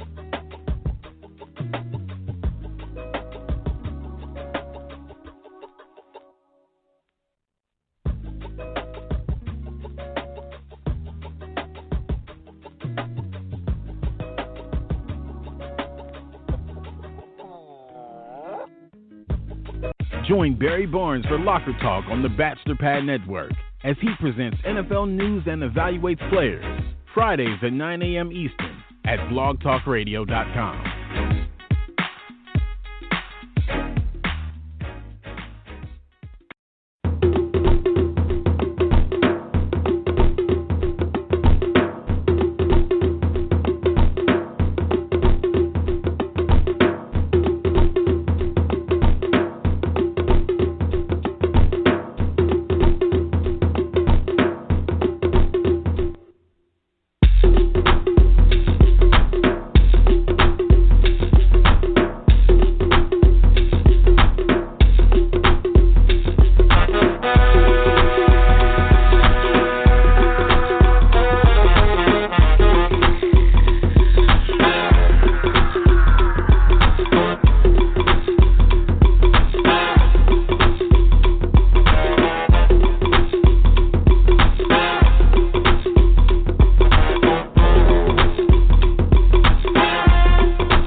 Welcome back to the show. Thanks to all of our guests. What a show it's been.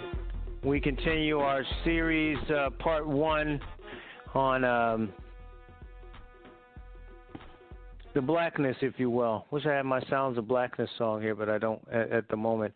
But black relationships, the cultures, and wellness. We've talked about health and wellness, and now we will get into our supportive institutions, HBCUs. Congratulations to Kimberly Lester. She will be getting the 28-day devotional. Amazon, Barnes and Nobles, it's available, but it's a 28-day devotional from Cassandra Hill, who is a holistic coach who just came on the show. So thank you to Cassandra, and congratulations to Kimberly. I want to go back to the phones and bring in my next guest. He is the owner of the Black College Sports Page. Always good to have him on HBCU Knowledge and Beyond. He is Carl Williams. And Carl, always good to have you on, my man. Good for having, and good to be back with you to be on, LA, as always. Absolutely. Tony T. Mac McLean in the queue. We're going to get him on in a sec. A couple of things. The news out of the Mid-Eastern Athletic Conference, the MEAC, canceling all fall sports. We already had some of the schools moving, some of the stuff going on in the MEAC, the poor MEAC, I say it, and sort of a tough situation. A lot of things I'm sure people would think that they brought on themselves, but it's been a tough time for the MEAC. I spoke with somebody at a other HBCU in the MEAC, and they said they heard that it's coming down, and this was right before T-Mac sent me that email. But what does this do economically even more for the MEAC, Lute? At this point, they lost 3 schools, and now they're not playing fall sports.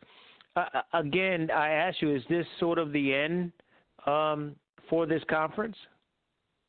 No, to use the words of MEAC Commissioner Dennis Thomas, as well as a couple of others in the conference, the demise of the MEAC is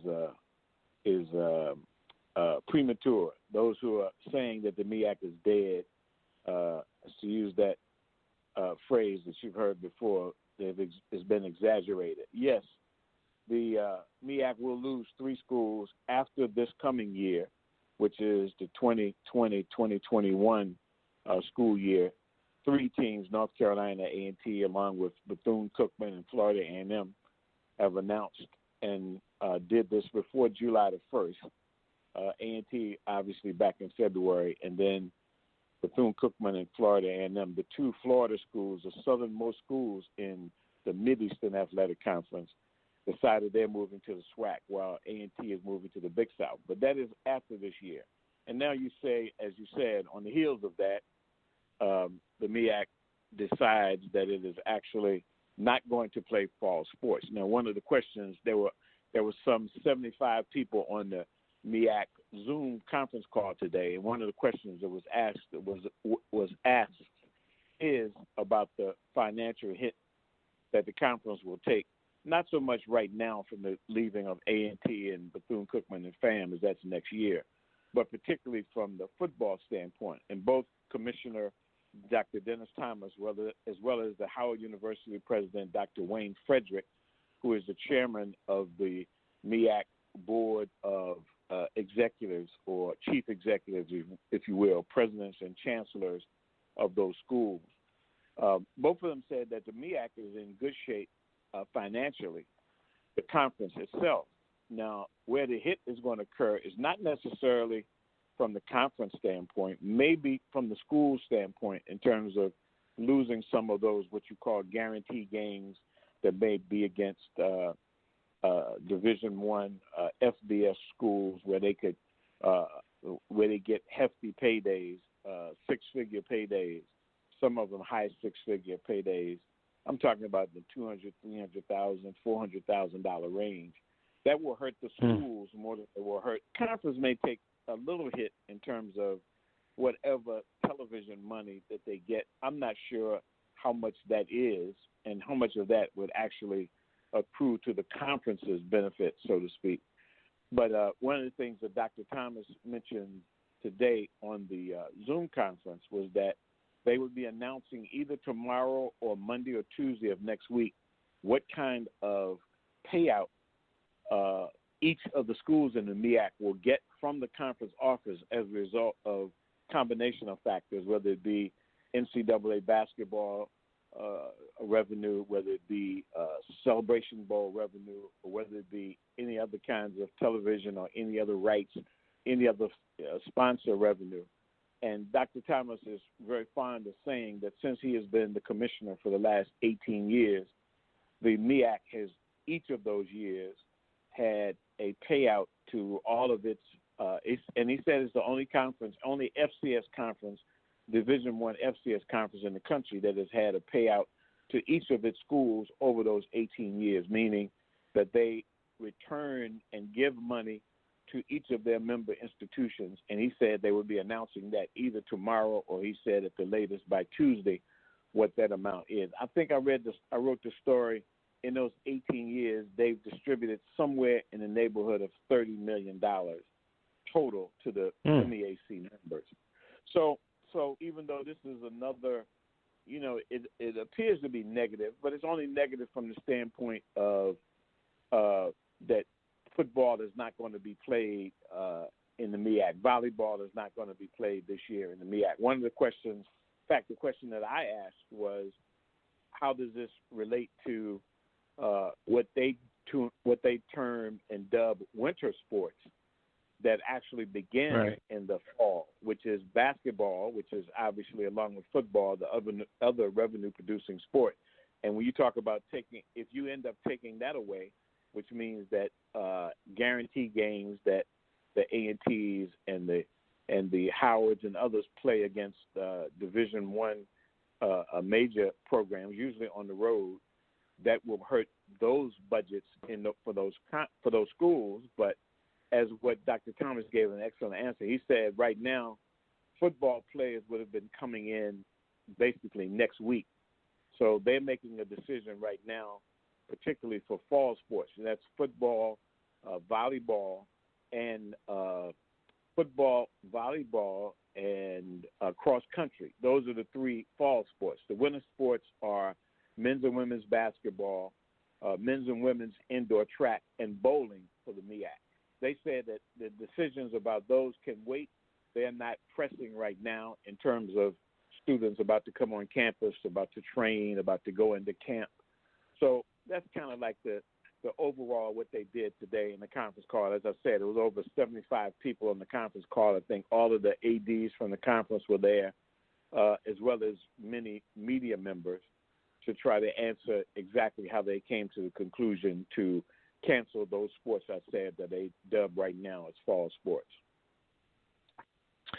If you're just joining us, we talk with Lou Williams here on the Batchelor News Radio Show. You got about 12 minutes before you lose the live feed, so you have to dial in at 646-929-0130 or hit us up online in the chat room. We've got Andy and Jack and some other people in the chat room listening and making comments. Lou, and you're in the years that you know that it's very few people that I know that know the history of the game and know the insights and be able to get to those conversations. In your personal opinion, short term, not so bad with the fall sports. You talked about the payout from the conference to the institutions, but long term, in terms of losing the institutions and losing that revenue for those institutions, is it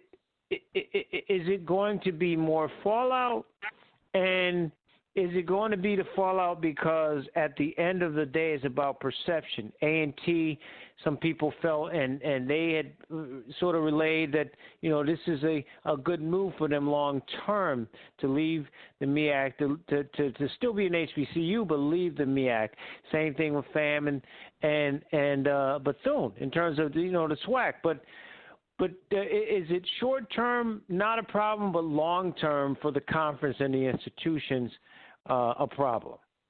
Well, I think the MEAC in particular, as well as the HBCU sports generally, they have to look at it in the long, in terms of, we'll say, in the long run or the long view, or taking the long take of things, because the MEAC has seen teams come and go before. The MEAC started with 7 teams, and they're about to be back to 7 teams. And the footprint started being from Delaware to South Carolina, and it's about to go back to being Delaware to South Carolina. So I don't think that the question of the MEAC being on its last legs is really the question. Certainly, it is a challenge for them. Absolutely, it's a challenge. But you have to note this: when Hampton left in 2017-18, they cited class time, loss of class time, having to make the trip down to Florida. A&T, when they made the decision, also talked about the same thing: loss of class time, the expense of traveling to Florida for all of the sports that you field, having those what it amounts to 2 trips to Florida, one to Daytona Beach and one to Tallahassee. So when Bethune-Cookman and Florida A&M left, they actually may have done the MEAC a favor if that was the number one complaint that folks had being in the MEAC, having to make that trip. Bethune-Cookman and Florida A&M said, okay, well, we'll stay down in the South. We'll stay down in the SWAC. We'll move to the SWAC and relieve you of that burden. Some people, one of the first questions they asked was, will Hampton and North Carolina A&T come back to the MEAC now that you don't have to make those trips to Florida because the Florida schools have left? It was a natural question, and I think nobody really has the answer right now. At this point, it's an experiment, that you know nothing about. You have no data to talk about what's going to happen when A&T leaves. You have a little data in terms of Hampton being in the Big South, and I don't know, this week, one of the things that's at the top of the news was that Hampton decided to cancel fall sports. They didn't wait for the Big South to make the decision. The Big South has not made a decision about it, and the Big South came out with a statement saying that they support institutions making that decision. But I think in the MEAC, in the CIAA, and the SIAC, who made their decision a little earlier, only a week or so earlier, that they canceled fall sports. I know that the CIAA, for example, said that none of their schools were kind of breaking rank and deciding to make their decision independently. In the SIAC, Morehouse was one of the first schools in the country to announce that they were canceling fall sports. They didn't wait for the rest of the SIAC, but the CIAA, when they made their decision, and the SIAC kind of piggybacked on their decision around the same time, they actually issued somewhat of a joint statement. The CIAA Athletic Directors Association, particularly the chairman of that association, was Clyde Dowdy out of Bowie State, and he said that they had really all agreed that nobody would break rank, so to speak, and come out independently. But as you've seen amongst the HBCUs, Morehouse was first, Hampton is now second. There's some other that are not in the 4 from predominantly HBCU conferences, like Wiley College out of Texas made the decision to cancel fall sports, as did Langston out of they're in a NAIA conference out in Oklahoma. They're an HBCU that's in an NAIA conference out in Oklahoma. They decided to cancel fall sports. So there have been some that have done it independently. Right now, as I understand it, today the SWAC presidents are meeting to try to make a decision about this. Because, listen, when the MEAC cancels fall sports, that means that there's no MEAC SWAC challenge in Atlanta in the last week of August. There is no Celebration Bowl in December versus the SWAC champion anymore. There is no A&T going to North Dakota State to measure up against the perennial power in the FCS this year. So, yes, it's disappointing from many standpoints, not just for the MEAC generally, but it obviously every conference that makes this kind of decision affects everybody that's on their schedule. And that's a confluence of conferences, not just the HBCU conferences, but everybody that they're playing outside of their conference. So it's a fluid situation, and I think that's the one thing that everyone has said that Dr. Thomas said today that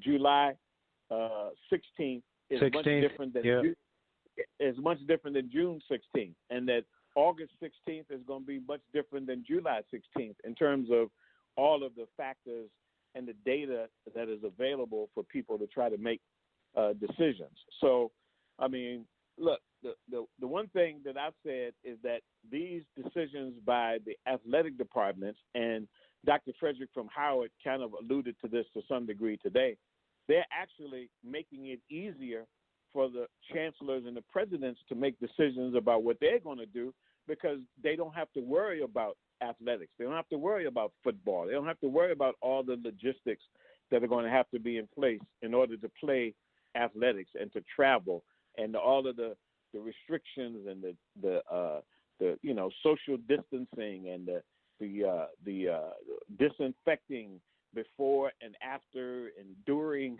the games that they're going to have to deal with. So in a sense, that I'm sure that the presidents and chancellors are saying, okay, now that that's out the way, we don't have to worry about the athletics. We can just focus on how we're going to get students back on campus. Are they going to be back on campus? Are they going to be in classrooms? Or are they going to be taking all classes when they come back on campus? Are they going to be taking them all online? Are they going to be, so-called distance learning kinds of situations? So it's a very fluid situation, as you know, LA, and it's not one that any of us in our lifetime have ever come anything close to in terms of trying to navigate and determine what one or what an institution or what an association or a league is going to do.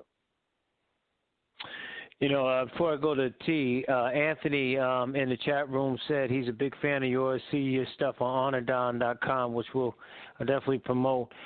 He asked, are those teams, I think he meant institutions, that left the HBCUs, are they under the umbrella that cancel the fall sports? In other words, if A&T has already left, technically, no. Right, they already announced they're leaving, are they under the same rules of the MEAC, or are they under the rules of the Big South?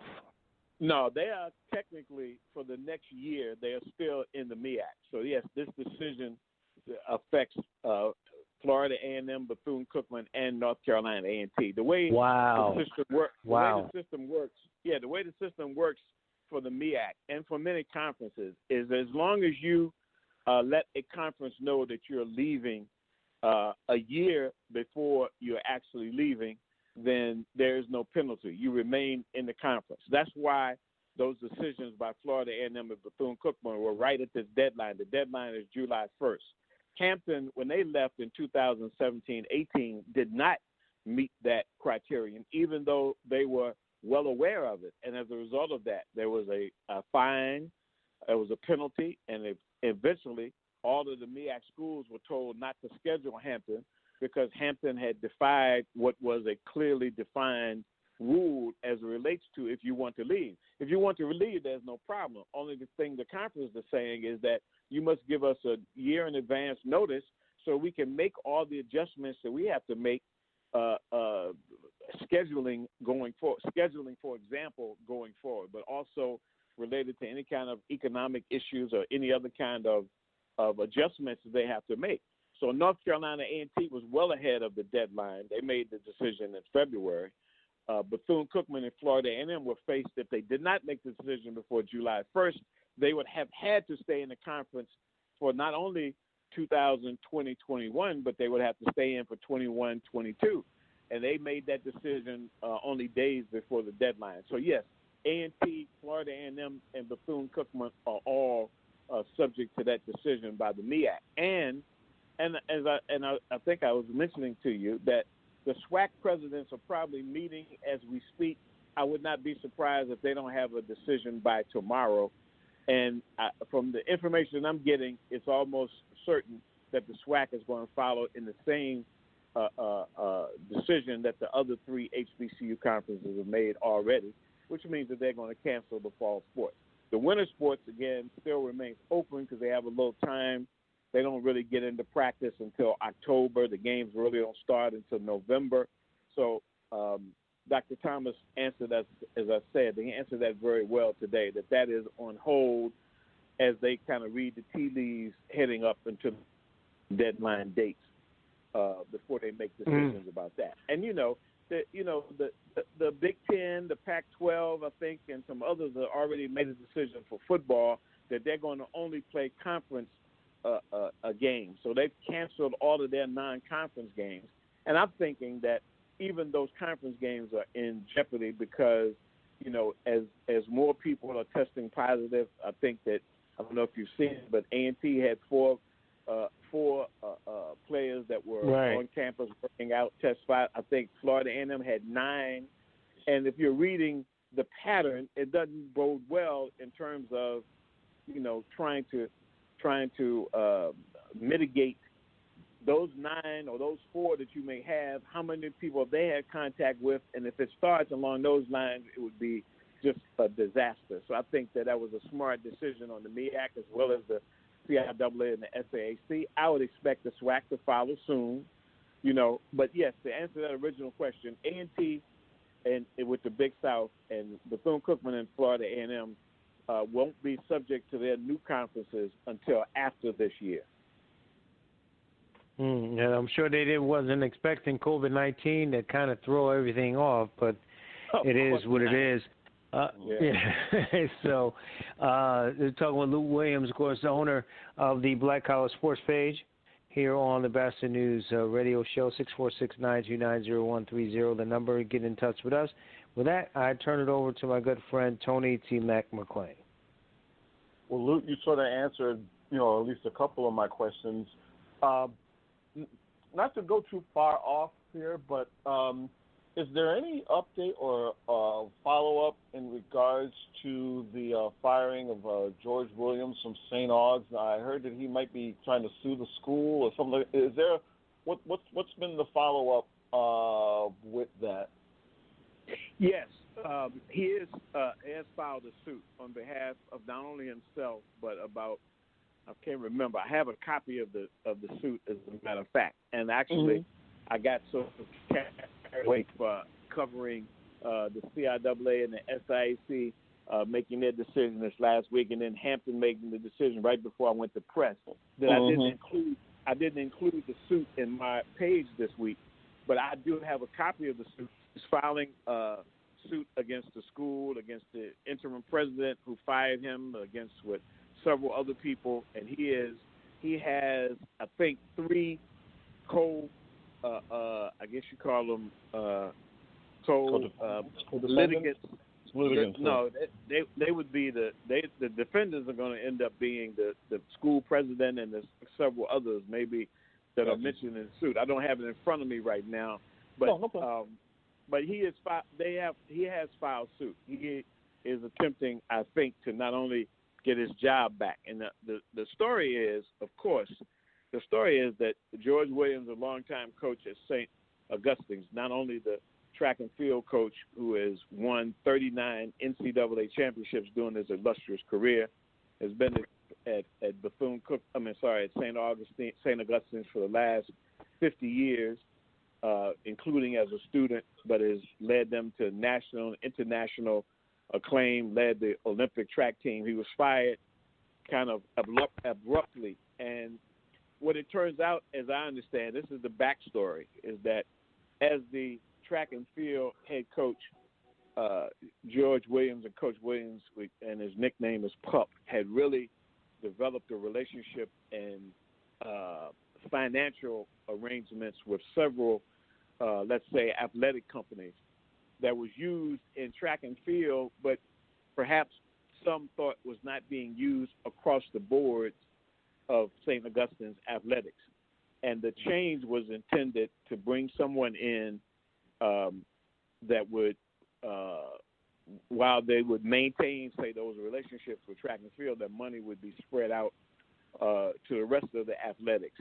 And I think there was some that thought that perhaps because he was the track coach as well as the athletic director, that he was, enriching the track and field program, but not necessarily across the board into the football, the basketball, and the other kinds of sports that they were housing or that they were competing in.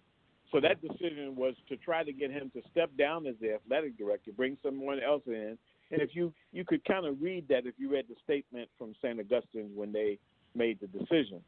The way that his attorney says it, that they told Coach Williams, we want you to step down as athletic director. You can maintain your position as a head track and field coach. And when he basically said he did not want to step down as the athletic director in that scenario, that they handed him an envelope saying that he was terminated completely. Obviously, and listen, I'm going to tell you, this is the 26th year that I've published the Black College Sports page, and I've seen legends go out. I've seen Big House Gaines go out at Winston-Salem State. I've seen Eddie Robinson go out at Grambling, and it's never been pretty. It's always ugly. It's always ugly. And I'm talking about Eddie Robinson in his last 4 years or 5 years at Grambling. Grambling was no longer the Grambling that had been before. And Big House Gaines in his last few years at Winston-Salem State basketball was not what it had been before in his last 4 or 5 years. And unfortunately, what happens is sometimes even the pupils who played under these legendary coaches have to be part of removing them. Now, I don't see any of that right now at St. Augustine's because it appears that all of the athletes that have run and performed for George Williams over these many years are still supporting him. And even George Williams says that he was prepared to step down and to retire really after this coming year. But he felt he was being pushed out prematurely. But again, my thing is that I've not seen it end well when legends have been kind of like on their last legs and maybe sometimes considered to be overstaying their welcome. George, as you know, Coach Williams had a very tragic accident while he was in Qatar at the World Championships and was just recovering from that. So he was looking for the opportunity, as he said, basically to finish his job. He realizes how many years he's been there, how old he is, that he needs to move aside. He just did not want to go out and be pushed out in the way that he is. Yeah, you're right. I mean, it's historic. It's no dignity at all with any of those firings. Is what they basically were. That's right. Just to piggyback on these conferences, and I think we can just, like you said, I think we can just go ahead and assume the SWAC is going to just cancel within the next 24 to 48 hours. That being said, when do you think, and they may have alluded to this already, like you said, the winter stuff, there is still a window up until about, say, I guess early October, late November. What, in looking at how all the conferences close down now, what do you think it's going to take for them to have a winter season? Well, I think again, I said a couple of times, Dr. Thomas probably gave a good answer, which means that, he's made the point that every month, every week, really, things change. Everybody has been talking about since this started that there was going to be a surge come the fall or come the winter. I think that, and I've already heard that there's some discussions. I've talked to some basketball coaches and some assistant basketball coaches that they've already said that even now they are projecting that if they play in November and December, which is usually non-conference games, they're going to limit how far they travel. In other words, there may be if you're traveling outside of a 100-mile radius, you're not going to play those games, which means that they would cut down on some of the games that would be played prior to the new year.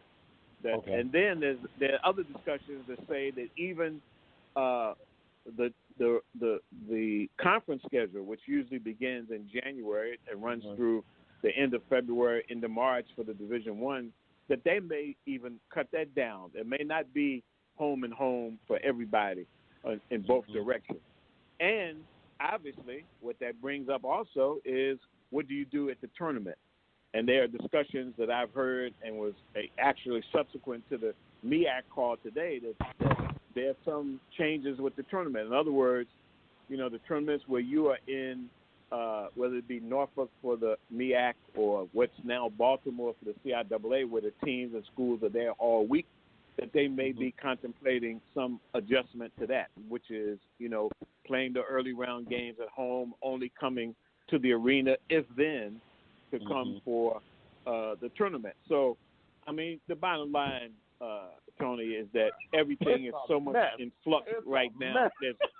There's no way to predict anything. Yeah. So I think that's the bottom line right now. But they're making whatever decisions they have to make, because, like, I think the date for the players to report was July 25th, which would have been Sunday, a week from this coming Sunday, and for football, for example. Right. Somebody was telling me the other day that one of the fall sports, and I can't remember if it was the CIAA or the MEAC, they're counting cheerleading as a fall sport now. Yeah. So that means that all cheerleading activities are also canceled, which I would assume means that all band activities, because they usually come in the late July, early August to start preparing for the season. Right. That probably has been suspended as well. So a year without a year without sports and Santa Claus. Boy, this is I'm going back to sleep. The first question my good friend Stan Luda asked me is like, well, Luke, what you going to cover if there's no games being played? I was gonna ask, but I didn't want to be rude. But I'm like, but well, since you brought it up, what are you doing, Luke? Couple of months. Well, when they cut off back in March, when the tournaments stopped and the NCAA tournament was not played, you got to get creative. So I went back and did leading to what was expected to be the NFL draft. I did a history of black college players in the NFL draft going back to 1950, when the first black college player was drafted, and showed how the progression of black college players in the NFL draft, how it reached a peak in the late 60s when the AFC and the AFL and the NFL merged, and how it has dwindled to the point that there were 70 players drafted. I talked to LA about this before, and I think you were on too, Tony. It's 70 players from HBCUs were drafted in 1968. 70. 74 have been drafted between 2000 and 2020.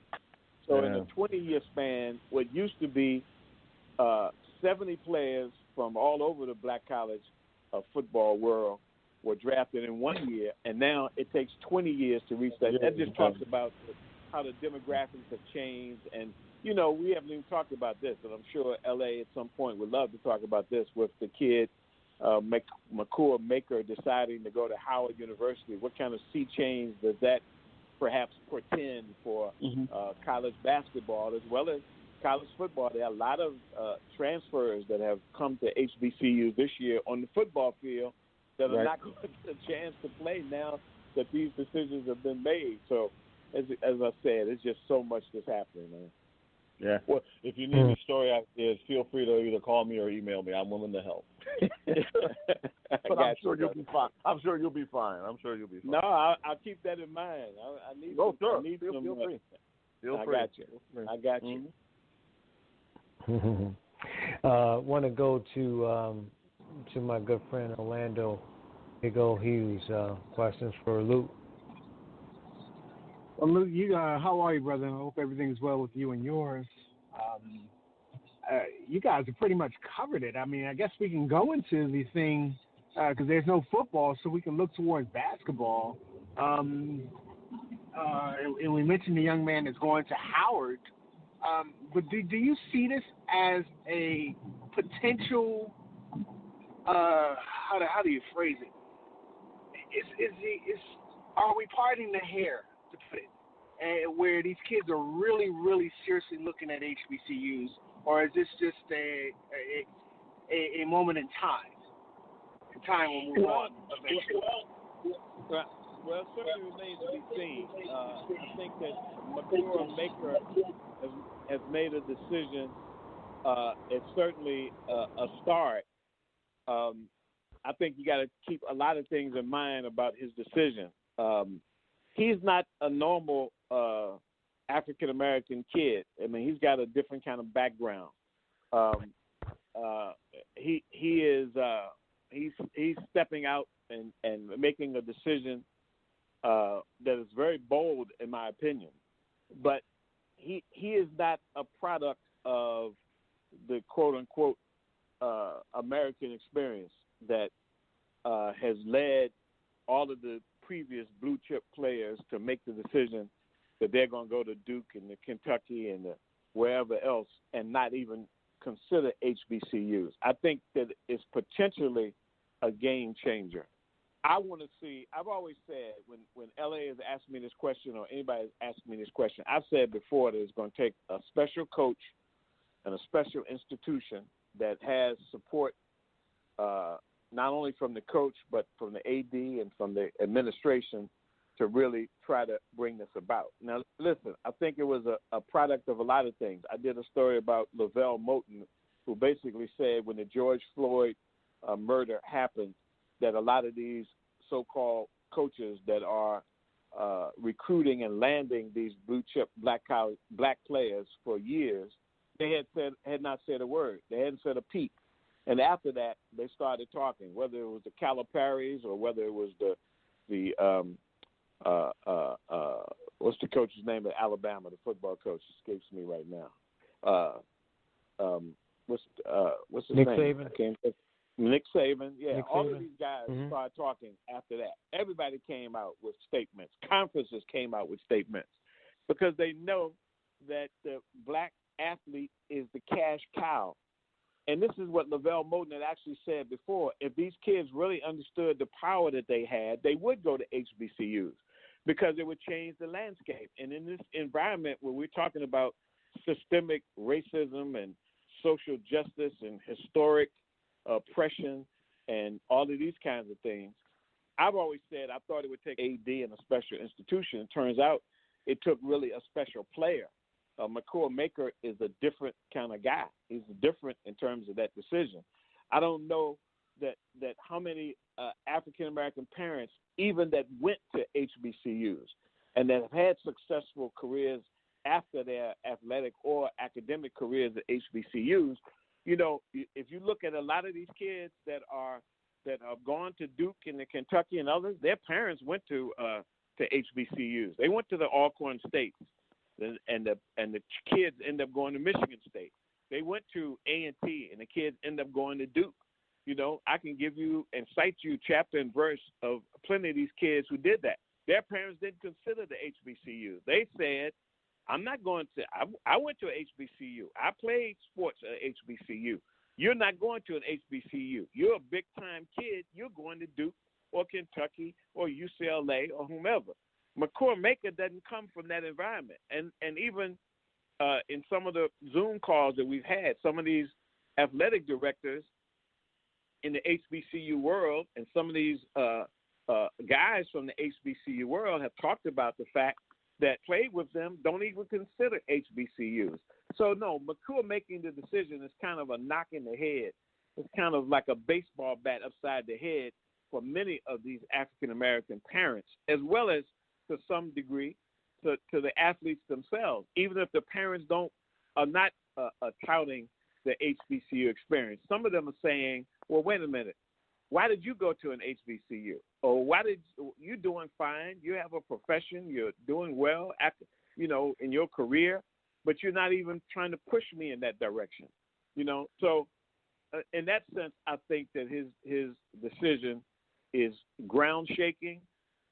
It's certainly going to make more considerate, but until I got to see some follow-up. Let me see some more top 20, or in this case, I think he was considered I think that some said in terms of NBA draft, he was 75th on the NBA draft list, which means he would not be a first-round pick, may not be a second-round pick. The only way he's saying he will not go to Howard is somebody can tell him and let him know that he's going to be a first-round pick. I've looked at his film, and I don't know of too many 6'11s that can handle the ball the way he can, that can shoot the ball the way he can. Kevin Durant comes to mind, but there's not a whole lot more after that. He has those kind of skills. I would not be a bit surprised to see some NBA team step up and say that I'll take you in the first round. Might not be lottery, but it may be late in the first round, and it's going to be hard for him to turn that down if that's the case. But just in terms of what he says is his commitment, if he is not a first-round pick, he's going to play at Howard. Some are speculating that the G League lure may be there and may get him not to go to Howard. But for now, Kenny Blakeney, the head coach at Howard, has to be encouraged that a kid has made that decision. He's had visits by some other kids, one that went to Arizona State. I think his name is Josh Christopher. He's had another that's visited Howard. Certainly it's a good start, but until let me see some more. I want to see somebody commit to Lavelle Moton, who has proven, in my opinion, by what he said and what he's done, that they should consider North Carolina Central. I'd love to see that. I know that the new coach at North Carolina A&T, Will Jones, said as soon as he got the job, he sent his assistants out to offer Dwayne Wade's son as well as LeBron James' son. And that's kind of a different thing. Sometimes the HBCU coaches have said that it's not worth even trying to pursue it. But I think that some of these young coaches are realizing that, hey, only thing they can do is say no. Why not put my hat in the ring? And Will Jones was one of those at A&T that said that. So we'll have to see. Okay. And last question, Luke. This is on the selfish side. Norfolk State finally have departed from Marty Miller. They announced a new young lady as the AD. She had been the financial guru of NSU sports, but I had a problem with how it was done, and I understood her appointment was made official prior to the July 1st new fiscal year. But why do the HBCUs run their businesses such? You got a female who was in-house. She could have been the AD, and she could have already begun her process as to how she would like to move that school's athletic department. But you wait until the new fiscal year and you hire her, and it makes it look as though you didn't do your due diligence as far as making a search. Am I making sense with that? No, well, I understand to some degree what you're asking, but I think that Norfolk State kind of signaled they were making a decision when they moved Marty Miller, who I might mention. You're talking about selfish. Marty Miller is actually from my hometown. He's one of the athletic heroes in a sense from my hometown. I've been knowing Marty. He and my brother were in school together. Been knowing him quite a while. Certainly, I know that there's been some criticism of his leadership at Norfolk State. He's another one that's been there, basically from the time he went to school. He was a great baseball player. He played both baseball, football, and basketball in high school, and baseball was his best sport, and that's what he excelled in at Norfolk State. He coached Upton, whose sons eventually went to the Major League Baseball, made some noise in Major League Baseball. But no, I don't know the ins and outs of it. I think that certainly it was pretty clear that Norfolk State was going to move in another direction. Why they waited the way that they did and the negative impact of that, I really don't know. I know that a lot of people have said that Norfolk State has been struggling in its athletic department with money and other kinds of things, that some have even predicted that they would not long for the MEAC, that they may return to the CIAA. I don't know specifically about any of that, whether how much of that is real or how much of the circumstances is real. But you're right, they did finally move on from Marty to bring in some new leadership, And I think it's going to be interesting if she's, as you said, and I forgot the word you used, financial guru, or if she's done something to up their finances. Certainly, waiting as late as they did, obviously, has caused some question. But tell me what, and I assume that means you're a Norfolk State graduate, and that you thought that was too late, that they made the move too late, and it was to the detriment of the program. Is that what you're getting at?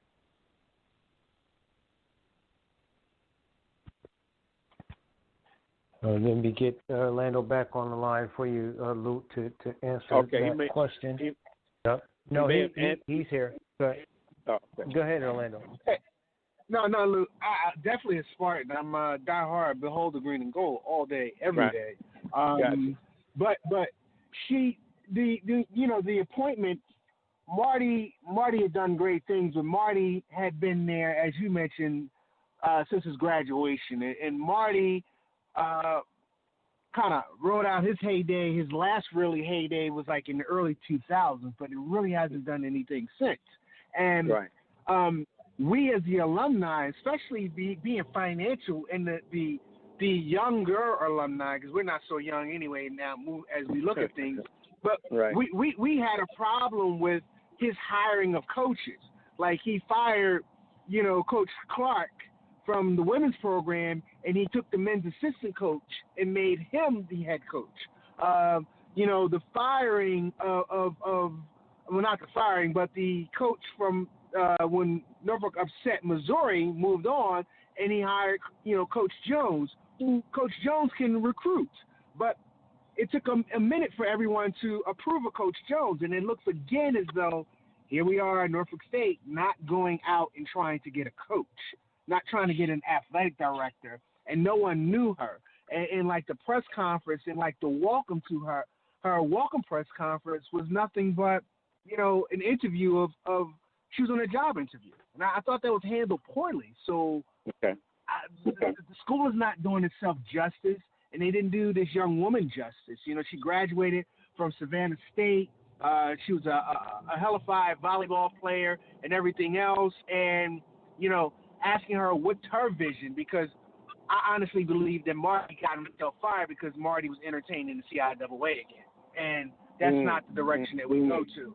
So we either go Big South and follow Hampton, we get, funky, and I have a vision, and we've talked about it on this show, that, I was going to say, create a SWAC Division East and get Howard and maybe A&T to move with you as far as whatever, but you don't move back to the CIAA, because I think that's doing an injustice to the students and the coaches that are coming to the university as a Division I. Well, let me say a couple of things. First of all, I've heard some other people talk about some relationship between the SWAC and other schools up this way. Listen, in 2020, thing is about regionality, for sake of a better word. Everybody is, not only in college, even in high school, they're looking to cut down on travel in terms of time, in terms of money, in terms of lost class time, in terms of just time, period. None of these far-fetched associations are going to work. Even those that conference, there are some conferences in America right now that has a school in New Jersey and another school in Louisiana in the same conference. That is taxing on everybody. Now, and I understand, and I live in Greensboro, so I get the criticism of A&T fans of any and everything that happens, and I understand that. I'd have to say this, and again, this is not to defend Marty, but like, for example, you said the firing of Coach Clark and the hiring of the assistant men's coach.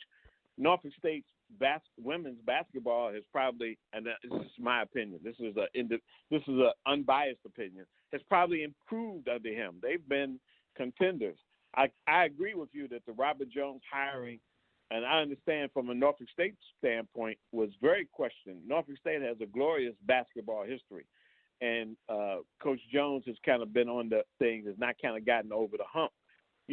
Certainly I'd have to say that I thought the hiring of Latrell Scott was a great hire. I think that properly. They've been patient with him as he's tried to build the program. He had some challenges, but I mean, I'm not going to argue with you, because you guys who are, as you said, bleed green and gold. I understand that you are scrutinizing any and everything that happens. So if I get from you what I think I'm getting from you, you would think that the hiring of this new athletic director is a positive, or you think that they did not spend enough time really trying to find someone else that could really enhance the program?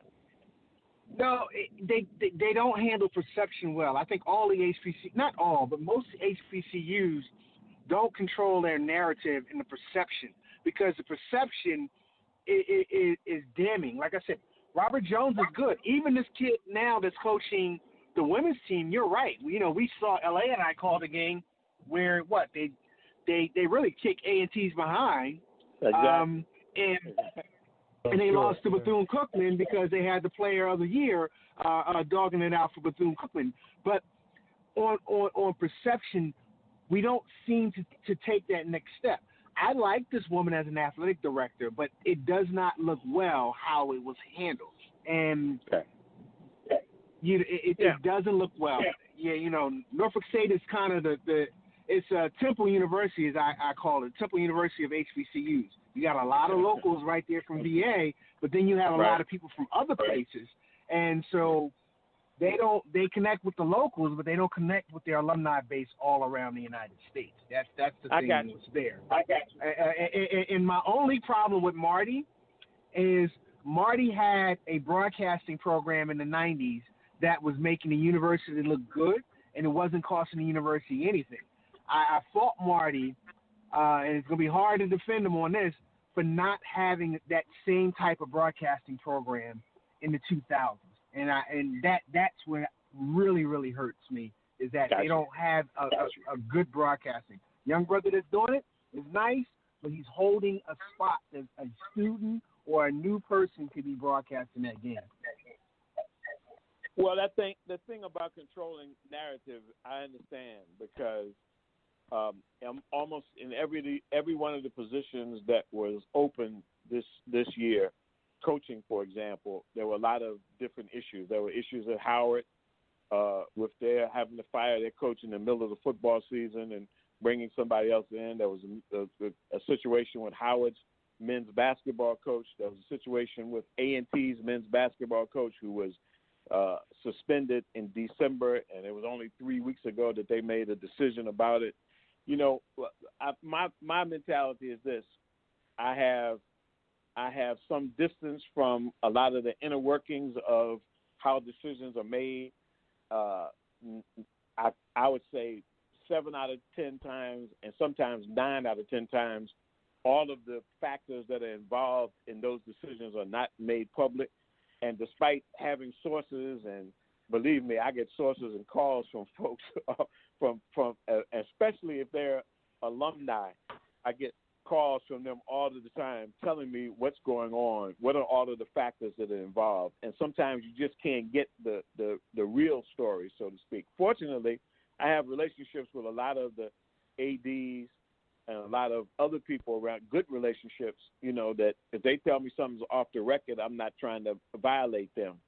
But the narrative, sometimes you're right, is beyond their ability to control, because a lot of times the narrative is not public what all of the machinations and other things that are going on. I was here in Greensboro trying to figure out why was A&T, who suspended the coach in December, that almost led them to the regular season championship. He wins Coach of the Year despite only coaching the second half of the season, and it took until 2.5 weeks ago for them to make him the permanent head coach. There were a whole lot of narratives that were floating around as to why and what was going on. I mean, if I told you some of them, you go like, oh wow, because they were like that to me. Like, really? They're considering this? They're considering that? So I do understand the idea. For example, Alabama State hired Mo Williams, a former NBA player, as their new basketball coach. Oh, my God, was there so much stuff about that. All kinds of stories, backstories about what was happening and why it was happening, why he was hired, what were the the particulars of that. So when you say that about controlling the narrative, that is not an easy thing in this day and time with all the social media and all of the others rumors that whatnot that are out. That's why, for example, Dr. Thomas was saying that the rumors of the MEAC's demise are greatly exaggerated. The MEAC is healthy. The MEAC, and let me tell you this, in the next 2-3 months, you're going to hear about the MEAC adding some people that you wouldn't expect. Let me give you a heads up to say that. Well, you know what? You started the conversation on the MEAC in terms of where they are, and all is well, and you end the conversation with the MEAC and Dr. Thomas, and all is well. All is well with you, with Lute. Before you go, let people know, again, I mentioned Anadon, but any other outfits that they can find the Black Collar Sports page. A lot of stuff we didn't even get a chance to get to on your page, but for people who are not familiar with it, how they can find it and how they can subscribe to it. Yeah, well, we don't do subscriptions to individuals. I can put you on a mailing list if you contact me at BCSP, that's the Black College Sports page, at triad.rr.com. I can add you to a mailing list. But basically, our subscribers are newspapers around the country, and that's what we've been servicing for the last 26 years. We may have to change that, though, L.A. So if you're interested, hit me up, and we can add you to a mailing list. Eventually, that may have to become something we charge for, but right now, individuals can get the page each week online through email. But the newspaper, we've been in about 80-some newspapers around the country, but as the newspaper industry is suffering, that's becoming a kind of a tenuous kind of situation going forward. But look, man, as always, thanks for having me. But we are on Anadan each week online, OANNIDAN.com. Absolutely, bro. And again, we're going to explore. I'm with you. I want to see the proof in the pudding. I'm glad for these kids that are looking and at HBCU opportunities. DeMarcus Cousin just did an article on this. I wish I would have done it differently. So the conversation is there, the climate is there, but climate and conversation and action is two different things. So I'm with you. Like, that's we'll right. See, but I do hope. I'm optimist. And my optimism is a little bit higher now because they're actually looking at this seriously, and it takes that consistency to see if that's going to happen. But I'm with you on that. Lute, I love you, man. I appreciate you. Be careful, be safe. I'll talk with you next week, sir. All right, bro. Thanks for having me. Thank you, bro. Carl Lute Williams, he is the owner of the Black Collar Sports page, of course, on Anadan.com. Anadan.com. You can see his work there. That's going to, we ran out of time. That's going to do it for us this evening. If you miss any part of the broadcast, go to our website. The website, Batchelor, BATCHELOR, thebatchelornews.airtime.pro. The show rebroadcast is at 8 a.m. and 3 p.m. Eastern.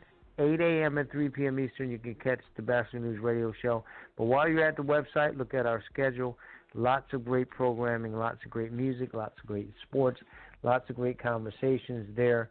Make sure you check us out and enjoy the rest of your evening, your day.